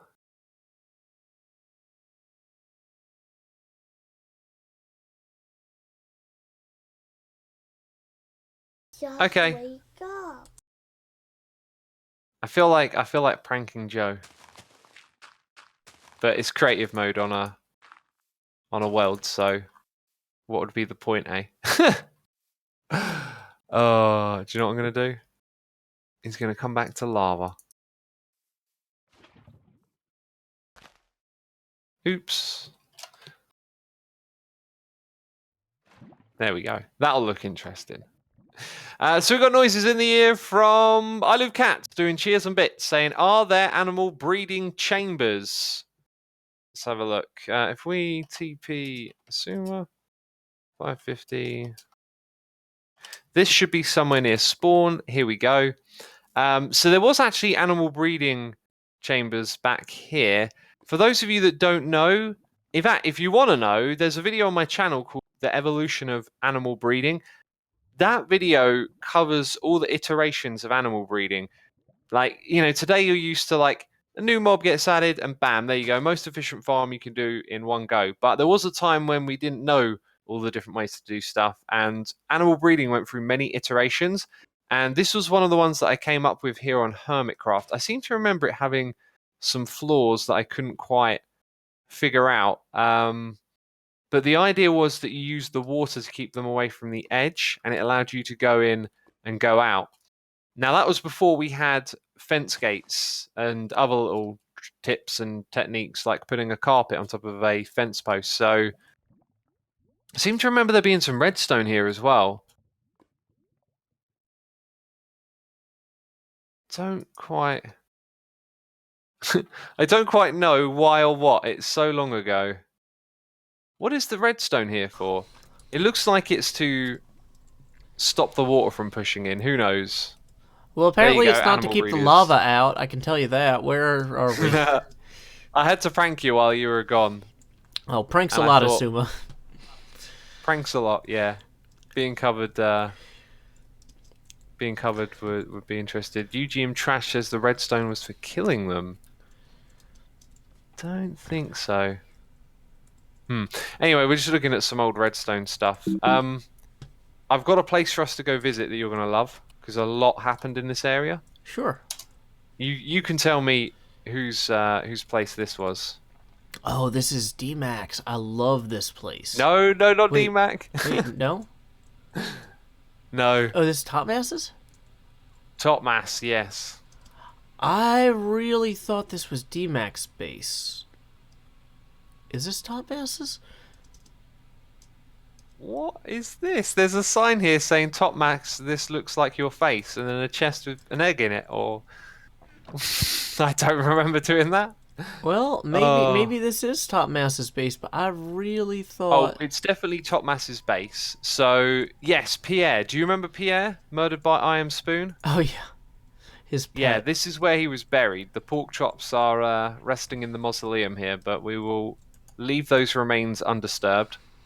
And yeah, we had a great little group recording event for that, I remember. And then Top Mass came on and built a bridge going across here. This was really great. This was really great. I mean, it might not look so interesting now, but 7 years ago, this was an awesome bridge design. And, you know, then we just had Top Mass filling up this area with loads of builds. It's a very populated place. I love this library in particular. You know, it's got a little rooftop cafe up here with brewing stands. I guess we did have potions by the end of the server. Huh. Yeah, it'd be interesting to figure out what we started with and ended up with. I got a feeling back then that updates came out quite frequently, and we were probably spoiled to like 3 or 4 different updates. Oh, yeah. see. We had several updates on the first season server. And that's kind of one of the reasons that I'm so excited about having the update to the Season 6 server, because I missed that with Season 5. We just didn't get a big update in the middle of the season. No, we didn't. But dude, I am so looking forward to it. I've already like written down like a massive list of ideas and things that I want to do, and just feels like a whole new like depth to the game gets added when they bring out the update. You know, so many more things to do. Yeah. There is a build here on the left. Do you remember who built this over here? Oh, you're just going to keep embarrassing me. Sorry, I'll stop with the questions if you want. Who did build this? I'm guessing not Top Mass, because otherwise you would just be like, here's another of Top Mass's builds. It looks kind of like a Corrales Exactly. build. Oh, you nailed it. You Did nailed I? it. Oh, great. Oh, yeah, and it looks like he did a bit of custom landscaping over the side here. But this is Corrales. This is one of his best builds, I think, this season. Although obviously he's got his base, which we have to go check out. Oh, of course. I love this little pool with the little lounge chairs. You know, that is one thing that we don't really have in Hermitcraft, is the ability to lounge. And, you know, as someone who enjoys lounge music, that really especially hits me 2 ways. Oh, that's great. I'd like it if we could just click on those and have a lay down animation do on the bed, you know? That would look cool. I think this might be an iron farm over. Like, this looks like an iron farm gone wrong. What is going on here? Oh, there's a breeder. Sure. There's something all right. Oh. And then, yeah, Top Mass's tea shop, or probably coffee shop, right? Yeah, it looks more like a coffee shop, but I don't know. He might have Cocoa been beans, pandering it's to gotta the be British. I was gonna say, if Mojang wanted to pander to the British, what animal would they add to Minecraft? Oh, goodness me. I don't... Is it squirrels uniquely British? The old tree rats? We have squirrels in America. I was thinking, like, are there any like things on your royal arms, like lions or something? Maybe, but I'm ignorant, so... Oh, that's okay. I don't know anything about your government either, so... People in chat are saying badgers, and I also saw someone say pigeons. Yeah, we do have pigeons in the United States, but yeah, badgers are something I associate with the British. That's true. What about rabbits and hedgehogs? Ooh, hedgehog would be Foxes? interesting. Magpie? There's so many things coming through now. Swans? Yeah. For America, Chat's they'd so probably chat's add going like mad. giant eagles, and Oh, yeah, eagle, definitely. that'd be fun if Can you're see walking that. on the side of a mountain and an eagle just swoops down and knocks you off it. I'm guessing this is an exit. Yeah, this is one of those old Ender Pearl elevators. I think I helped Top Mass build this. I did come over here and collaborate with him on some projects a couple of times. I remember that. See, this is interesting because this area reminds me. A lot of us used to have kind of sketch pad areas inside the game where Yeah. we didn't use separate creative worlds. You know, kind of like how I had that big underground redstone lab. Like, there wasn't much in there when we went, but I would throw together an idea real quick, see if it worked, and then come back to it.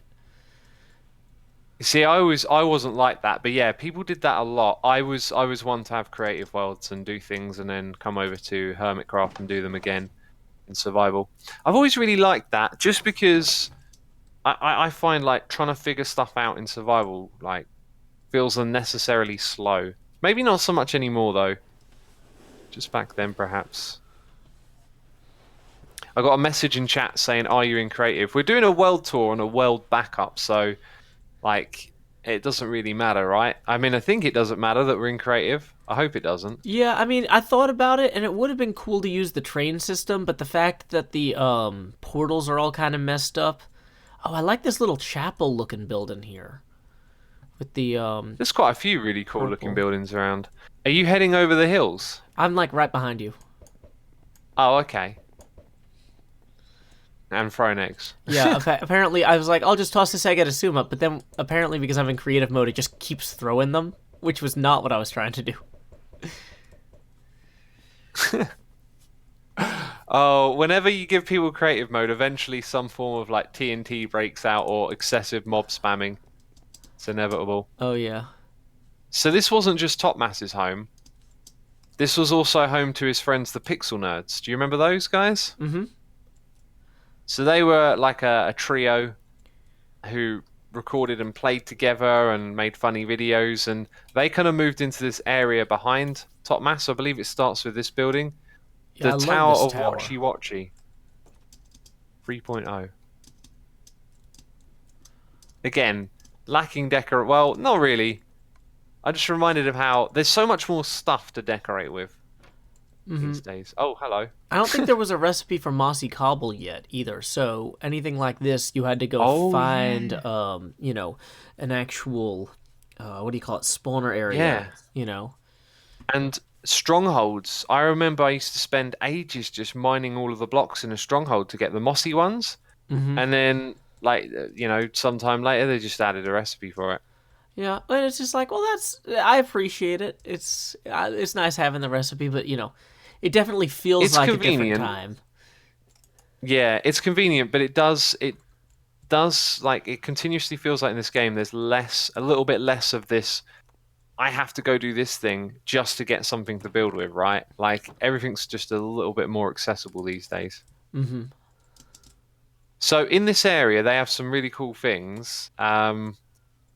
By the way, my follow noises are going off in my ear, so I'm going to be a good streamer and encourage anyone who's watching who isn't followed to follow me and follow Joe as well. Thank Mods, you. could you be so kind as to put a link to Joe's channel in chat? Not just on Twitch though, right? Joe, you stream on I think three different platforms. I stream at on once? Twitch, Mixer, and YouTube simultaneously. Well, there you go. You got your best choice there. Which one you want to watch from? Yeah, it's funny because I used to stream on Twitch years and years ago, primarily, but you know, people wanted to use Mixer, they wanted to use the YouTube thing, and I found like having 3 chats side by side, they actually all run slower, so it's easier for me to keep track of what everybody's saying because I have 3 separate windows. That's cool. I can't stream on anything but Twitch, unfortunately, because I signed a contract with them. I say Yeah, they unfortunately. won't offer I'm me enough perfectly money to happy. do that. Yeah, so there is a build here. Are you with me, by the way? I'm up in the sky by all these cool things. Where are you? Oh, I see you down there. Okay. Yeah, so this one here, I love this. Stairway to Heaven.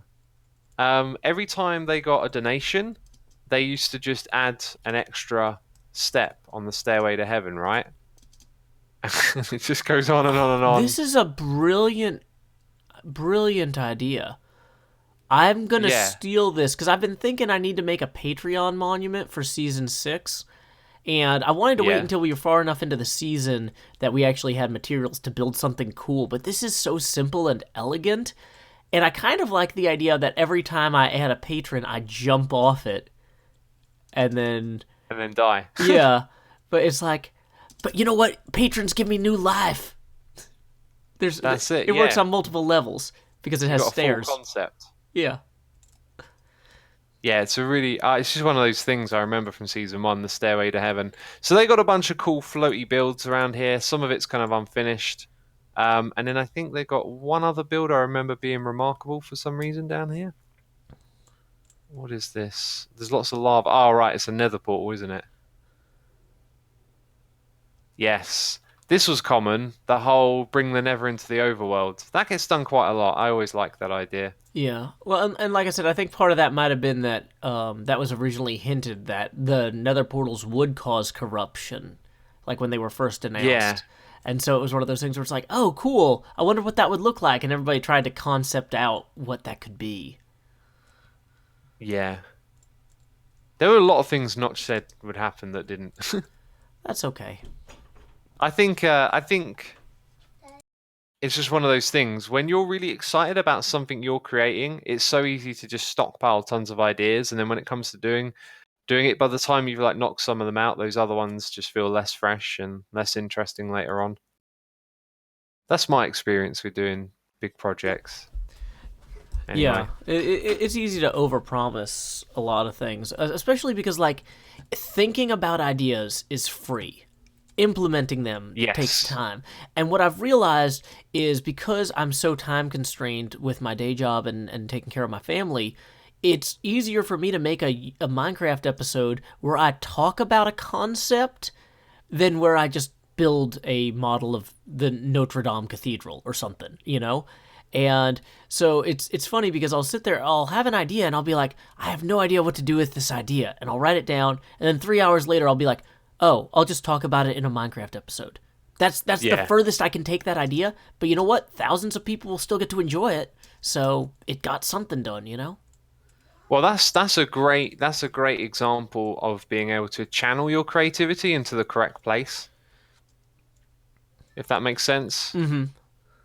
Like I've been in environments where you're with other people trying to come up with, a whole bunch of stuff, but you have to stop and go, hang on a minute, like look at how much time is this? It's all good sitting here now and having these ideas, but how much time does it add up to when you make it? And it's always a lot more than you expect.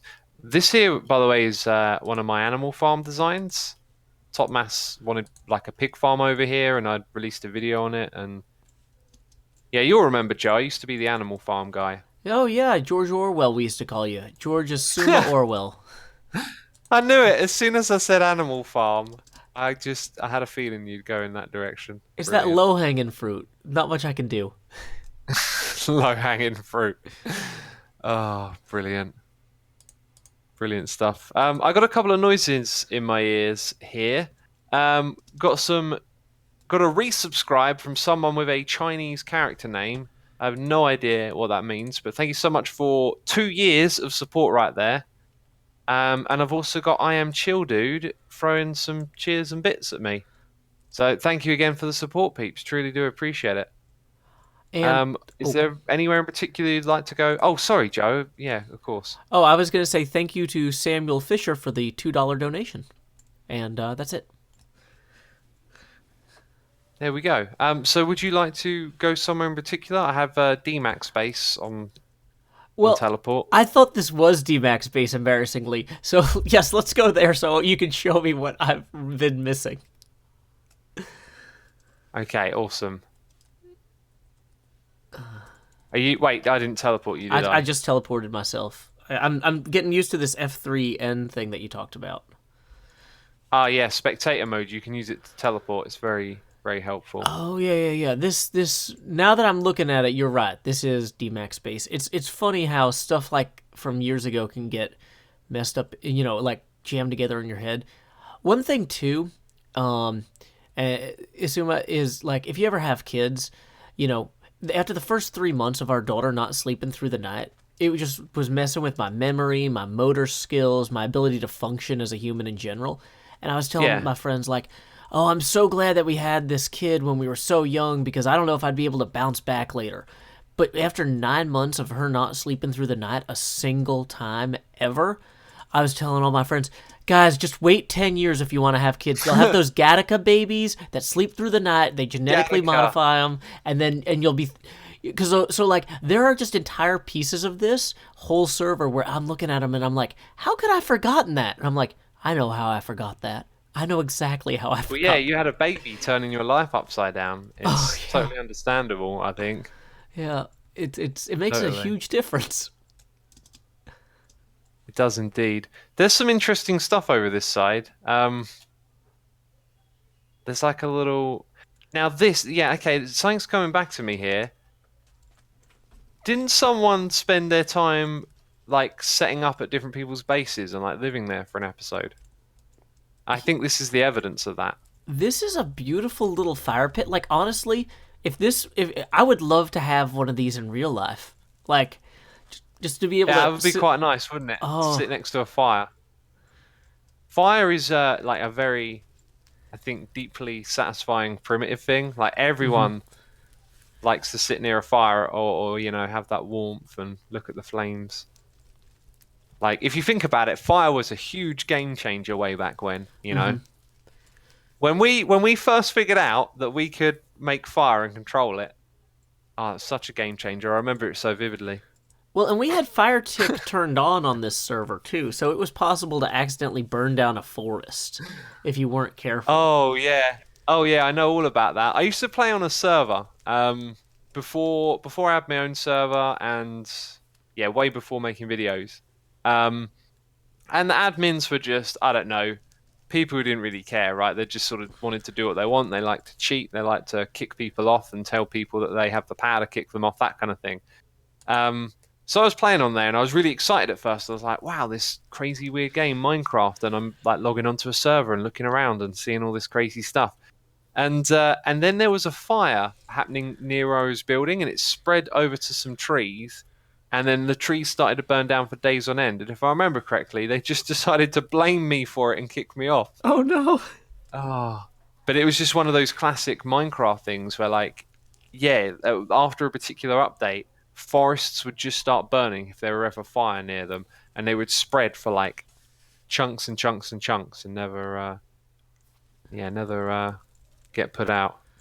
Yeah, and that's one of the things I think was so appealing about this game early on, though, was that, yes, you could shape the landscape, but the landscape would also shape itself. Creepers, forest fires, lava flows, all sorts of things can Yeah. happen, you know? Like in SimCity... I so thought you were going to get like, philosophical? Jeez, I don't know what that word is, but I thought you were going to say that the landscape would change you.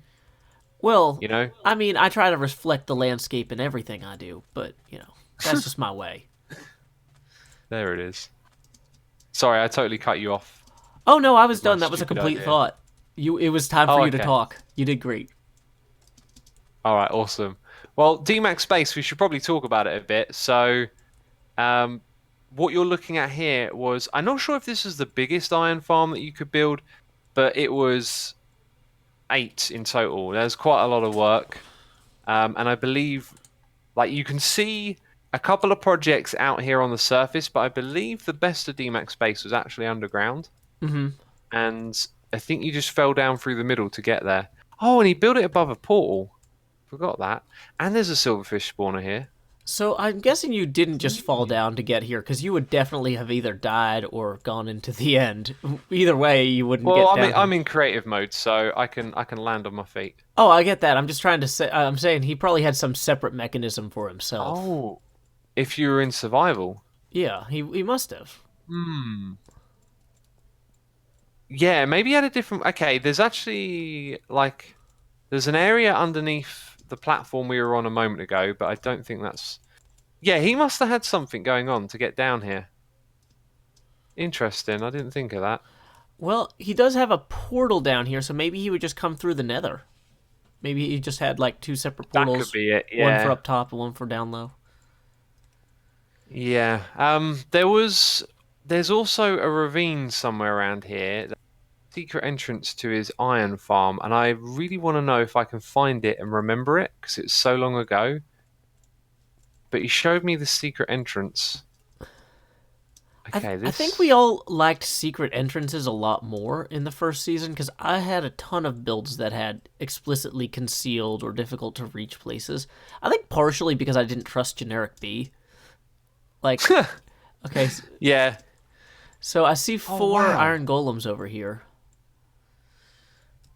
I actually remembered it, like, perfectly. I just don't know how to activate it. Oh, I bet it's hidden behind the water. Oh my goodness, I can't believe that. I remembered all these years later where it was in just some random cave to the block. Wow. You have been spooned. Also, your base is mean to me. It looks like I Am Spoon was here and has filled up D-Mac's farm with melons. That sounds like an I Am No. Spoon thing. Oh, it was, wasn't it? Oh, I accidentally... I say accidentally because I didn't mean to make I Am Spoon mad. I was just trying to prank him, but I accidentally made him so mad one time because I found... I was one of the only people in the first modded server that we did that was using Hermitcraft. And Hermitcraft had some sort of wand where you could replace blocks, like find and replace, right? So you'd put something in your hotbar, and then you'd hit something, and then all the blocks that were adjacent that were the same block would be instantly replaced with it. And he had built this gigantic snow igloo, and I replaced all the snow with melons in like 30 seconds. I thought you would have liked that. I thought he would too, but he had spent so long building this perfect dome, and he thought that the only way he was going to be able to rebuild it was going to be to individually replace every single block. And he didn't know about the wand. Because he didn't know about the wand, and like, that's I was like, amazing. no, it's okay. And it's just like, oh, I felt so bad. And that's one of those things, like, when you play with a group of people, it's easy to, like, accidentally hurt people's feelings, and always, yeah. you know, it's a continuous learning experience for us being part of a group like this. I think that's one of the biggest benefits of being a part of a group like this, is that we have so many creative people from so many different backgrounds that we have to really stretch our mental models of how other people want to be treated. Absolutely, yeah. You got to figure out other people and understand how, like, there's some really, like, fascinating just cultural differences that play out sometimes, like over here in the UK, like, it's a very common thing to just constantly apologize. I walked past someone on the street today, and as I walked past her, she went, "Oh, sorry," like that. I have no idea what she was apologizing for. The Brits watching will know what I mean. It's like you bump into someone at the supermarket, or like someone standing in front of the thing you want, and they'll just say sorry and back away. Well, but that's like totally different in other countries. I took 5 semesters of Japanese in college, and the only time I've actually spoken Japanese to a Japanese person outside of the classroom was I was working this job where I sold laser rangefinders, and we were at this golf pro shop. And I accidentally backed into this Japanese guy who was shopping for golf stuff, and I turned around and I saw him, and I went to say I'm sorry, and I said, sumimasen, which is the Japanese I'm sorry, without even thinking about it. And he was just like, he appreciated that I apologized to him in Japanese and kept going. But like, yeah, it's weird. That's so cool.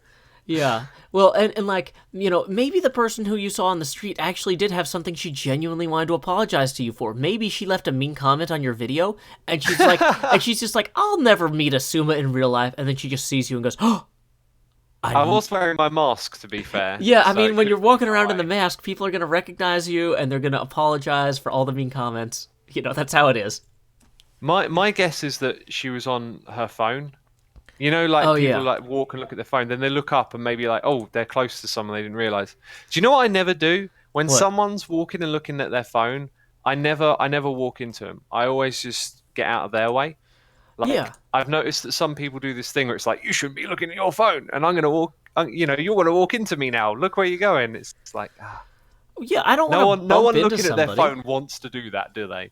No, and like, what if they have something in their pockets that's breakable? What if they got their glasses there? If you're like, oh, I'm going to bump into this guy to make a point. It's like, well, you might break something fragile. Like, don't be a jerk. Like, I don't know. And you never know, like, is this person on their phone because they're really excited about gambling and they want to talk to their bookie, or are they on their phone because their mom just died? You know? Like, Exactly. Yeah. That's just a life lesson for people in general, is always give them the benefit of the doubt, right? yeah. And then when you have the opportunity to ask the question about, hey, you said this the other day, what did you mean by that? Oh, it turns out you just meant something completely different and everything's fine, you know? Mm-hmm. Like, yeah. So dude, let's go to Cilantro's base next. Sounds great. Yeah, we got 18 minutes left before it's Cleo's, or it's not Cleo next, it's Doc M. Sorry, misread the schedule. Yeah, we have Doc M streaming on season 6. Then it'll be Cleo doing the world tour of season 2. I would have loved to have joined Cleo, but unfortunately I'm all tied up. Yeah, I've got Easter obligations as well, because everybody here probably already knows that Cleo is one of my favorite people to record with. Like, Isuma, like, Yeah. I mean, I have fun, obviously, when I record with all hermits, yourself included, but for some reason, Cleo is just humorous in a way where I cannot maintain my professional discipline to not laugh during the recording. Normally, I can be sitting here and I'll be telling jokes and I'm like, I'm not going to laugh out loud very much because, it's a courtesy to the people watching. But for some reason, when I'm streaming with Cleo, it's just like, nope, I give up. You guys are just going to listen to me cackle for 30 minutes. Too bad. You should do it more often, man. The collaborations are great. I think that's really great when it kind of breaks down your like front for recording a little bit. People will love that. Oh yeah, They'll love that. It's a scheduling thing more than anything, and that's just one of those things about having kids is you just kind of accept like, okay, well she's 6 now and she'll be 18 in 12 years, so I guess in 12 years I can do whatever I want. That's it. Like, she's your responsibility, right? It's like Yeah. not just your life now. It's hers as well. Yeah. Yeah, but in the meantime, if I get to stream with Cleo or record with Cleo 3 or 4 times a year, my life is still way better than none. So, I'll enjoy what I can get. For sure. So yeah, peeps, if you want to catch Cleo, she'll be streaming on her channel. You can find all the Hermit's channels on livestream.hermitcraft.com. I'll repeat it again, livestream.hermitcraft.com. You can see the schedule there and get links to everyone who is streaming. We do have a couple of unfortunate, I don't know what you have to call them, like rearrangements.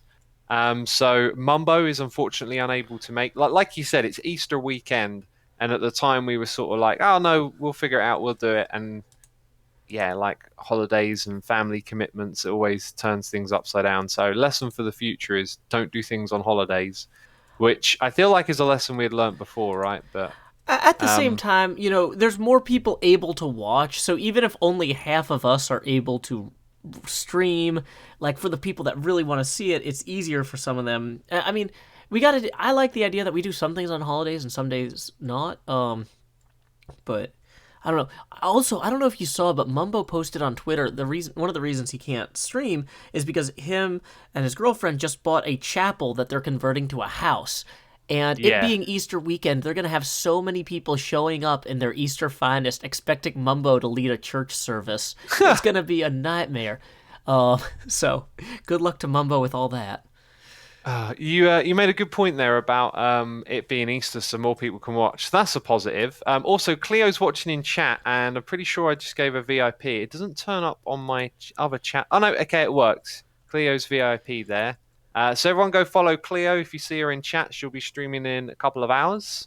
Like after we're done, it's Doc, then it's her.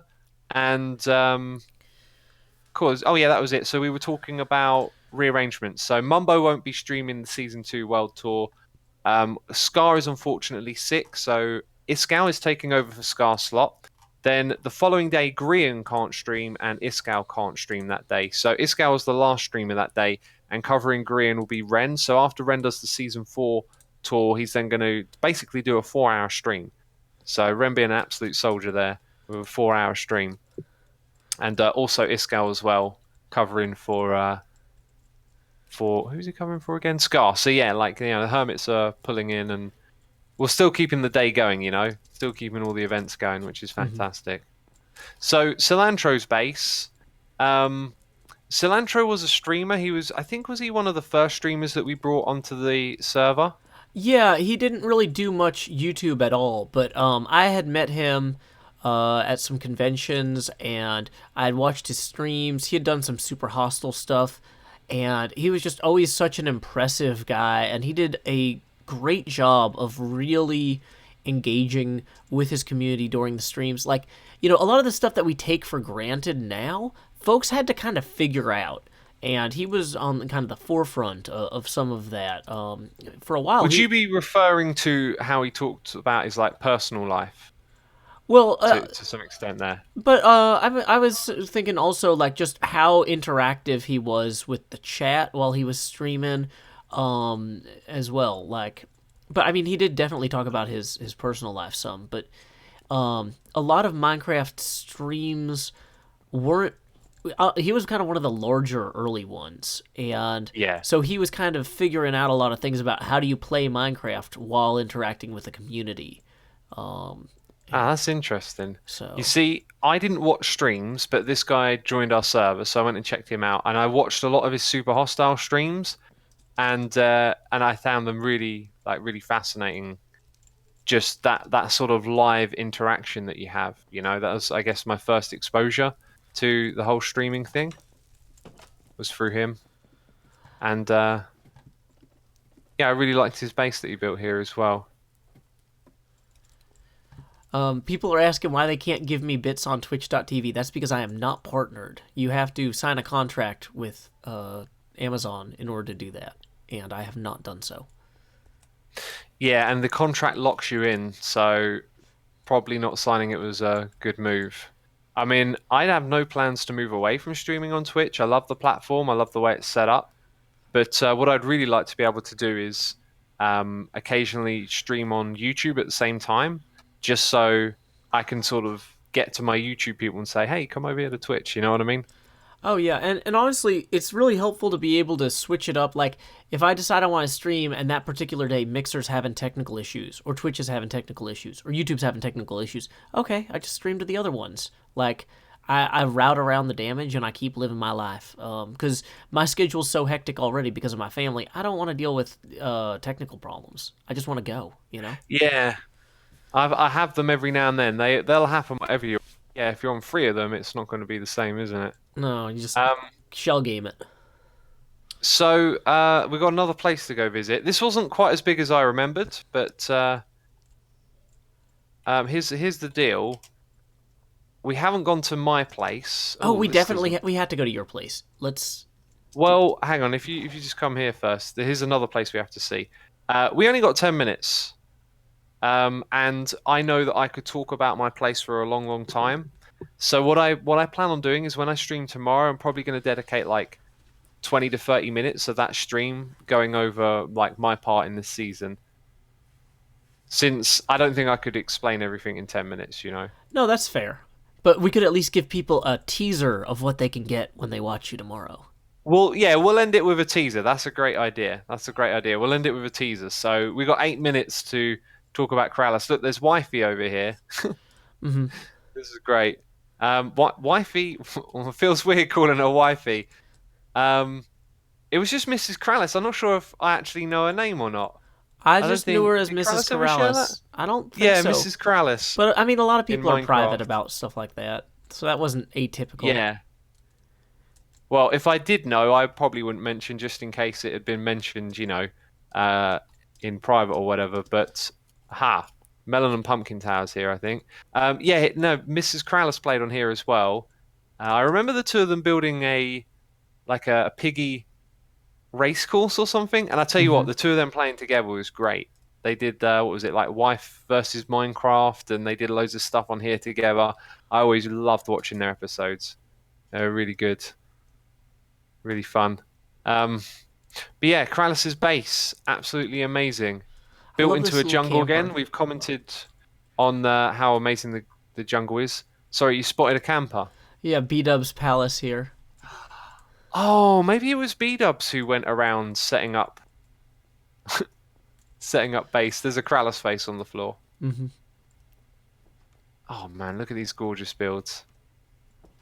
They still look really good all these years later. And yeah, amazing base. How sweet the sound. I remember Kralis moaning about building this tower. Like, because it just looks out over everywhere. But that's all it does. Just doesn't do anything else. Well, it's a great tower though, like just in terms of the location and. It's got a nice view, that's for sure. And whenever I reach the bottom, there's the bridge. Cool, this is making me feel sick walking down here. Oh, there we go. I don't think I'm all the way down. Yeah, so you're at it. This bridge right here, this was a really cool build, going from one side to the other. Yeah, I like how it kind of sags. It really feels like the weight of the jungle humidity and the vines and stuff have accumulated over the years. Absolutely, yeah. Again, going on the inside, like we commented on this, there's like a lack of furnishing back then. We really didn't have a lot of blocks to create furniture with and add detail everywhere. But it still looks amazing. I got a couple of noises in me here. Oh, sure. Do you want to? Have you got any to read out? Yeah, thank you to Winnie for donation, as well as to Eagle Fam. Hey, Eagle, welcome, welcome. Thank you to my YouTube donators, Google user, and Zachary Newman as well. Thank you. Awesome. Over here, I have some bits from Saphira Moon Arrow. Loving all the memories this weekend. Oh, for sure. We got some old school people in today. It would appear. We got Balfour Azar for 2 months. We got Iron Daka Bro with some cheers and bits. Another JT for 24 months, which is a Goldie face in chat. And Emma Lou Didu is here resubscribing for 30 minutes. Thank you everyone for the support. Appreciate it ever so much. And is there anything in this area you're thinking of looking at, Joe? I think we covered it, man. I mean, well, it's kind of one of those things where it's like we could go into every single building and admire every single little thing, but yeah, given the time constraints, let's head to your base. Okay, just before we go, there is one thing I had in mind. He built this really cool rail over on one side of the base, and it took you through to another area. And I remember doing something out here for Corrales, but I can't remember. Oh, I think I built him like a wheat farm. Yeah, I built him a wheat farm over here. That was it. Okay, yeah, because he had a little farming station. All right then. Okay, apparently Doc is going live already. He did tell me that he would go live 5 minutes early, so that we would easily be able to transition over to him. Although he might just be playing music. Yeah, I mean, why have we never discussed that before as a group, right? Like, hey, when we hand over, let's just have like a 5-minute buffer or something like that. Yeah, well, you know what we could even do is we can hop on the Season 6 server and Discord with him for the handoff, too. Right? Yeah, we could totally do that if he's in there. If he's in there. Let's go to your base first and tease that. Yeah, what I'm going to do to tease my base is just take you along the Nether Tunnel to get there. Sure. Did you get teleported here? I did. It was a wonderful experience. Are you in game mode 3? I am. Awesome. Okay, so I guess you're just following me. Yeah, I can give myself a corporeal form if it would make you feel more comfortable. What was that word? Corporeal. Yeah, it means like having a body. Corp meaning body. It comes into corpse. Oh, that's hilarious. Okay, I'm gonna guess this sends me on my way. So, as far as Nether tunnels go, I don't think I've ever spent as much time building a Nether tunnel as I did this one. It's not interesting to look at when you're riding it on the inside, other than, you know, it's been decorated and there's grass. But maybe the next bit will be more impressive. Kind of. Anyway, it goes on like this for a very long time. But when you get out, this is where you see what's really impressive about it. The lava on the outside is suspending from the ceiling. So my Nether tunnel is suspended by lava, was the idea. And I spent a silly amount of time on this. This is before shulker boxes. What the heck? Oh, hey, hello. Doc M. Hi guys. I just tried to log into Hermitcraft. Everything is black. What's going on? Weirdest glitch ever. Oh. You're having just a logging glitch. I don't know what that was. I was It on was there Okay. really earlier bizarre. today, about 2 hours ago, and it was working fine. But Yeah. we're actually wrapping up the season 1 tour right now, so I we'll know, join I you on know. season 6 I shortly, and heard. hopefully illuminate the terrible, terrible darkness. So I'm gonna end my stream with this teaser then for my base because I'm gonna stream that tomorrow morning when I do my stream. A map of my base from above, which has been the inspiration for season 6, and the Nether Pyramid there as well. So Doc, before we hand it over to you, we just got to say a couple of thank yous to the people supporting us, of course. No worries. Slushy, There's nothing to see here. I have the weirdest issues.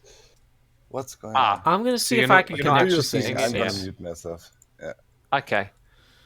Slushy Parsley 7 subscribing. Moon, or sorry, Mond Lee 3D resubscribing for 2 months. Seb CV for 3 months, and Eagle Fam with a donation as well. Thank you everyone so much for the support. I do appreciate it. Joe, do you have any more noises in the ear? I do not, but thank you for asking.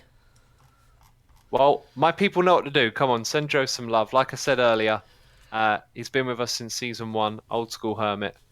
And Joe, it's been a pleasure to tour this world with you again. Lots of memories, fond memories, Oh and good yeah, times. this has been a wonderful experience. I've been so glad to be a part of such an amazing collective of so many different talented people, and I appreciate that you have been there with me through it for 7 years now. Yeah, likewise, It's a man. good time. It's really been incredible, and not just the group is in us. We got a beautiful community around us as well, supporting us, and being here for the journey, I guess. Oh, totally. Yeah. Right. I mean, and I know X. I've hit you with this again and again. But it is so amazing to be able to go out and meet with the fans and attend these events. And so I really do hope you sneak into a PAX sometime, and you could just pretend to be like, I don't know, somebody. Like, Who says I haven't done that already, and that we once met at Minecon yeah, on a staircase? oh, you know what would be really fun is I could coach you on doing a southern accent. And I could claim you were my cousin. Howdy, yo. Yeah, there you go. X Hills here, and they're like, "What's the X stand for?" And I'm like, "Uh Xavier. And we'll give you we'll get you one of those floating wheelchairs like they have in the X-Men. People will be like, "Oh, that's a cool cosplay." Hello. Hey. oh." Hey, Doc. Are Yeah, you good? it was some Optifine setting yesterday. I recorded some stuff for Game of Thrones. Universal contacted me, and I did some crazy flybys, and I needed Optifine for it. And I think my settings are still weird, but I'll fix it later. So Awesome. are you able to log in then? Cuz I Yeah, was I'm gonna cool. I'm cool. Okay. I'm cool. I'm without Optifine, so flying might be a bit crazy on the server. Are you live? Because I can Yep. raid you and send all the people Yep. over. Yeah, we need to I am send everybody to live. Doc M. And thank you to Gregory Oh. Harris for that last-minute donation before we close out.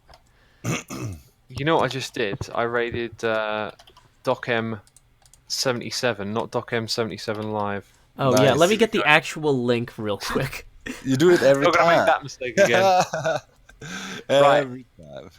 That's the end of it, everyone. It continues with Doc, and of course, if you want to see the schedule, livestream.hermitcraft.com.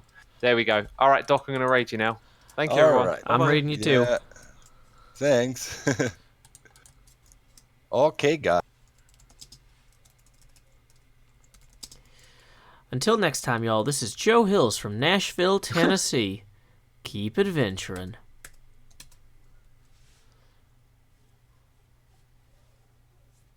All good?